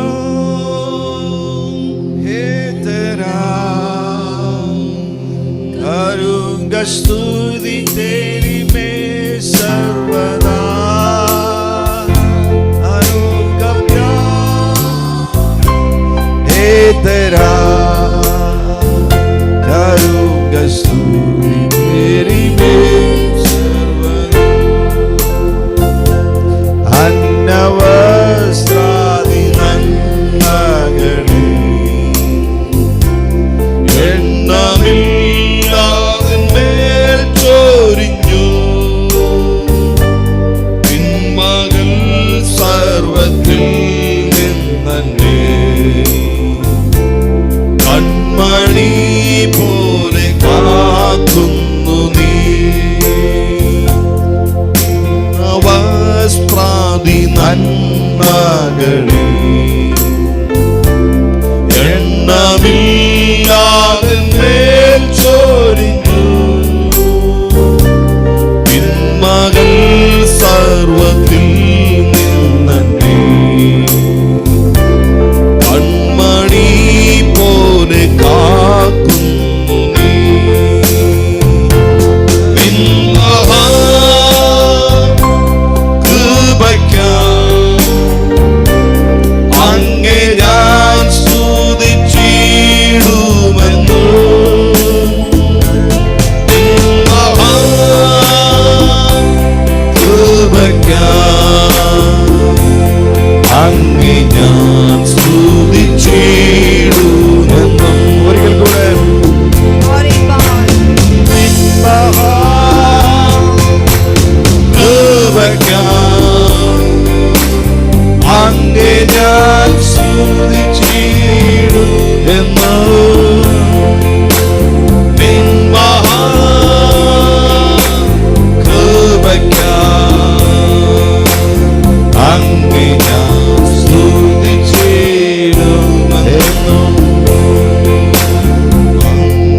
വാഴ്ത്തപ്പെട്ടവനാകുന്ന ഞങ്ങളുടെ സ്വർഗീയ പിതാവേ, ഈ രാത്രിയിൽ അങ്ങയുടെ ജനത്തെ അങ്ങ് ആ അതിശക്തമായി സ്പർശിക്കുന്നതിനായി സ്തോത്രം ചെയ്യുന്നു. स्वर्गीय पिता हम आपका धन्यवाद देते हैं, आपके जन को प्रभु आप छू रहे हैं, കേൾക്കപ്പെട്ട വചനം അവരുടെ ജീവിതത്തിൽ സൗഖ്യമായി തീരുന്നതിനായി സ്തോത്രം ചെയ്യുന്നു. प्रभु जो वचन उन्होंने सुना है उनके जीवन में वो चंगाई को लेकर आ रहा है, ആത്മാവിലും പ്രാണനിലും ശരീരത്തിലും ഇപ്പോൾ സൗഖ്യങ്ങൾ സംഭവിക്കട്ടെ. उनके आत्मा में प्राण में शरीर में चंगाइयां होने हो पाए, ശരീരത്തിലുള്ള രോഗാത്മാക്കളോട് ഞാൻ കൽപ്പിക്കുന്നു, യേശുവിൻ നാമത്തിൽ ശരീരങ്ങൾ വിട്ടു പുറത്തു പോകാ. उनके उनके शरीर में जो भी बीमारी की आत्मा है, यीशु मसीह से मैं आज्ञा देता हूँ कि उनके शरीर को छोड़कर निकल जाए। അത്ഭുത സൗഖ്യങ്ങളെ അങ്ങ് അയക്കുന്നതിനായി സ്തോത്രം ചെയ്യുന്നു. प्रभु आप बड़े चमत्कारी को भेज रहे हैं, മനസ്സിനെ चंगाई को भेज रहे हैं। സൗഖ്യമാക്കുന്നതിനാൽ സ്തോത്രം. മനസ്സിനെ സൗഖ്യമാക്കുന്നതിനായി സ്തോത്രം. प्रभु उनके मन को आप चंगा कर रहे हैं, इसके लिए धन्यवाद। കേടുവന്ന എല്ലാ മനസ്സുകളും ഇപ്പോൾ യേശുവിൻ നാമത്തിൽ സൗഖ്യമാകട്ടെ. जितने मन में चोट पहुंचे हैं वो सब यीशु के नाम से चंगा हो जाए। അങ്ങ് അത്ഭുതങ്ങൾ ചെയ്യുന്നതിനായി സ്തോത്രം. प्रभु आप बड़े अद्भुत कार्य को करते हैं, इसके लिए धन्यवाद। യേശുവേ, അങ്ങ് അങ്ങയുടെ സ്നേഹം കൊണ്ട് ഈ ജനത്തെ നിറയ്ക്കുന്നതിനായി സ്തോത്രം. प्रभु आप अपने प्रेम से आपके जन को भर रहे हैं, इसके लिए അങ്ങയുടെ धन्यवाद। സന്തോഷം കൊണ്ട് ഇവരെ നിറയ്ക്കുന്നതിനായി प्रभु സ്തോത്രം. आपके आनंद से आपके जन को भर रहे हैं, इसके लिए धन्यवाद। ഉത്സവതുല്യമാകുന്ന ഒരു ജീവിതം നയിക്കുവാൻ ഈ പ്രിയപ്പെട്ടവരെ അങ്ങ് പ്രത്യേകമായി അഭിഷേകം ചെയ്യണമേ. प्रभु एक आनंद से भरा हुआ जीवन बिताने के लिए आपके जन को मदद करें। അങ്ങ് നൽകിയിരിക്കുന്ന അധികാരം ഉപയോഗിച്ച് അങ്ങയുടെ ജനത്തെ പിതൃപുത്ര പരിശുദ്ധാത്മനാമത്തിൽ അനുഗ്രഹിക്കുന്നു. आपके दिया हुआ अधिकार से पिता पुत्र पवित्र आत्मा के नाम से आपके जन को आशीष देते हैं, യേശു ക്രിസ്തുവിൻ നാമത്തിൽ തന്നെ. यीशु मसीह के नाम से ആമേൻ. आमेन। പങ്കാളികളായ എല്ലാവരെയും കർത്താവ് അനുഗ്രഹിക്കട്ടെ. God bless you. ഗോഡ് जितने ബ്ലെസ് യു. लोगों ने हमारे साथ जुड़ा है, आप सबको धन्यवाद देते। परमेश्वर आपको आशीष दे।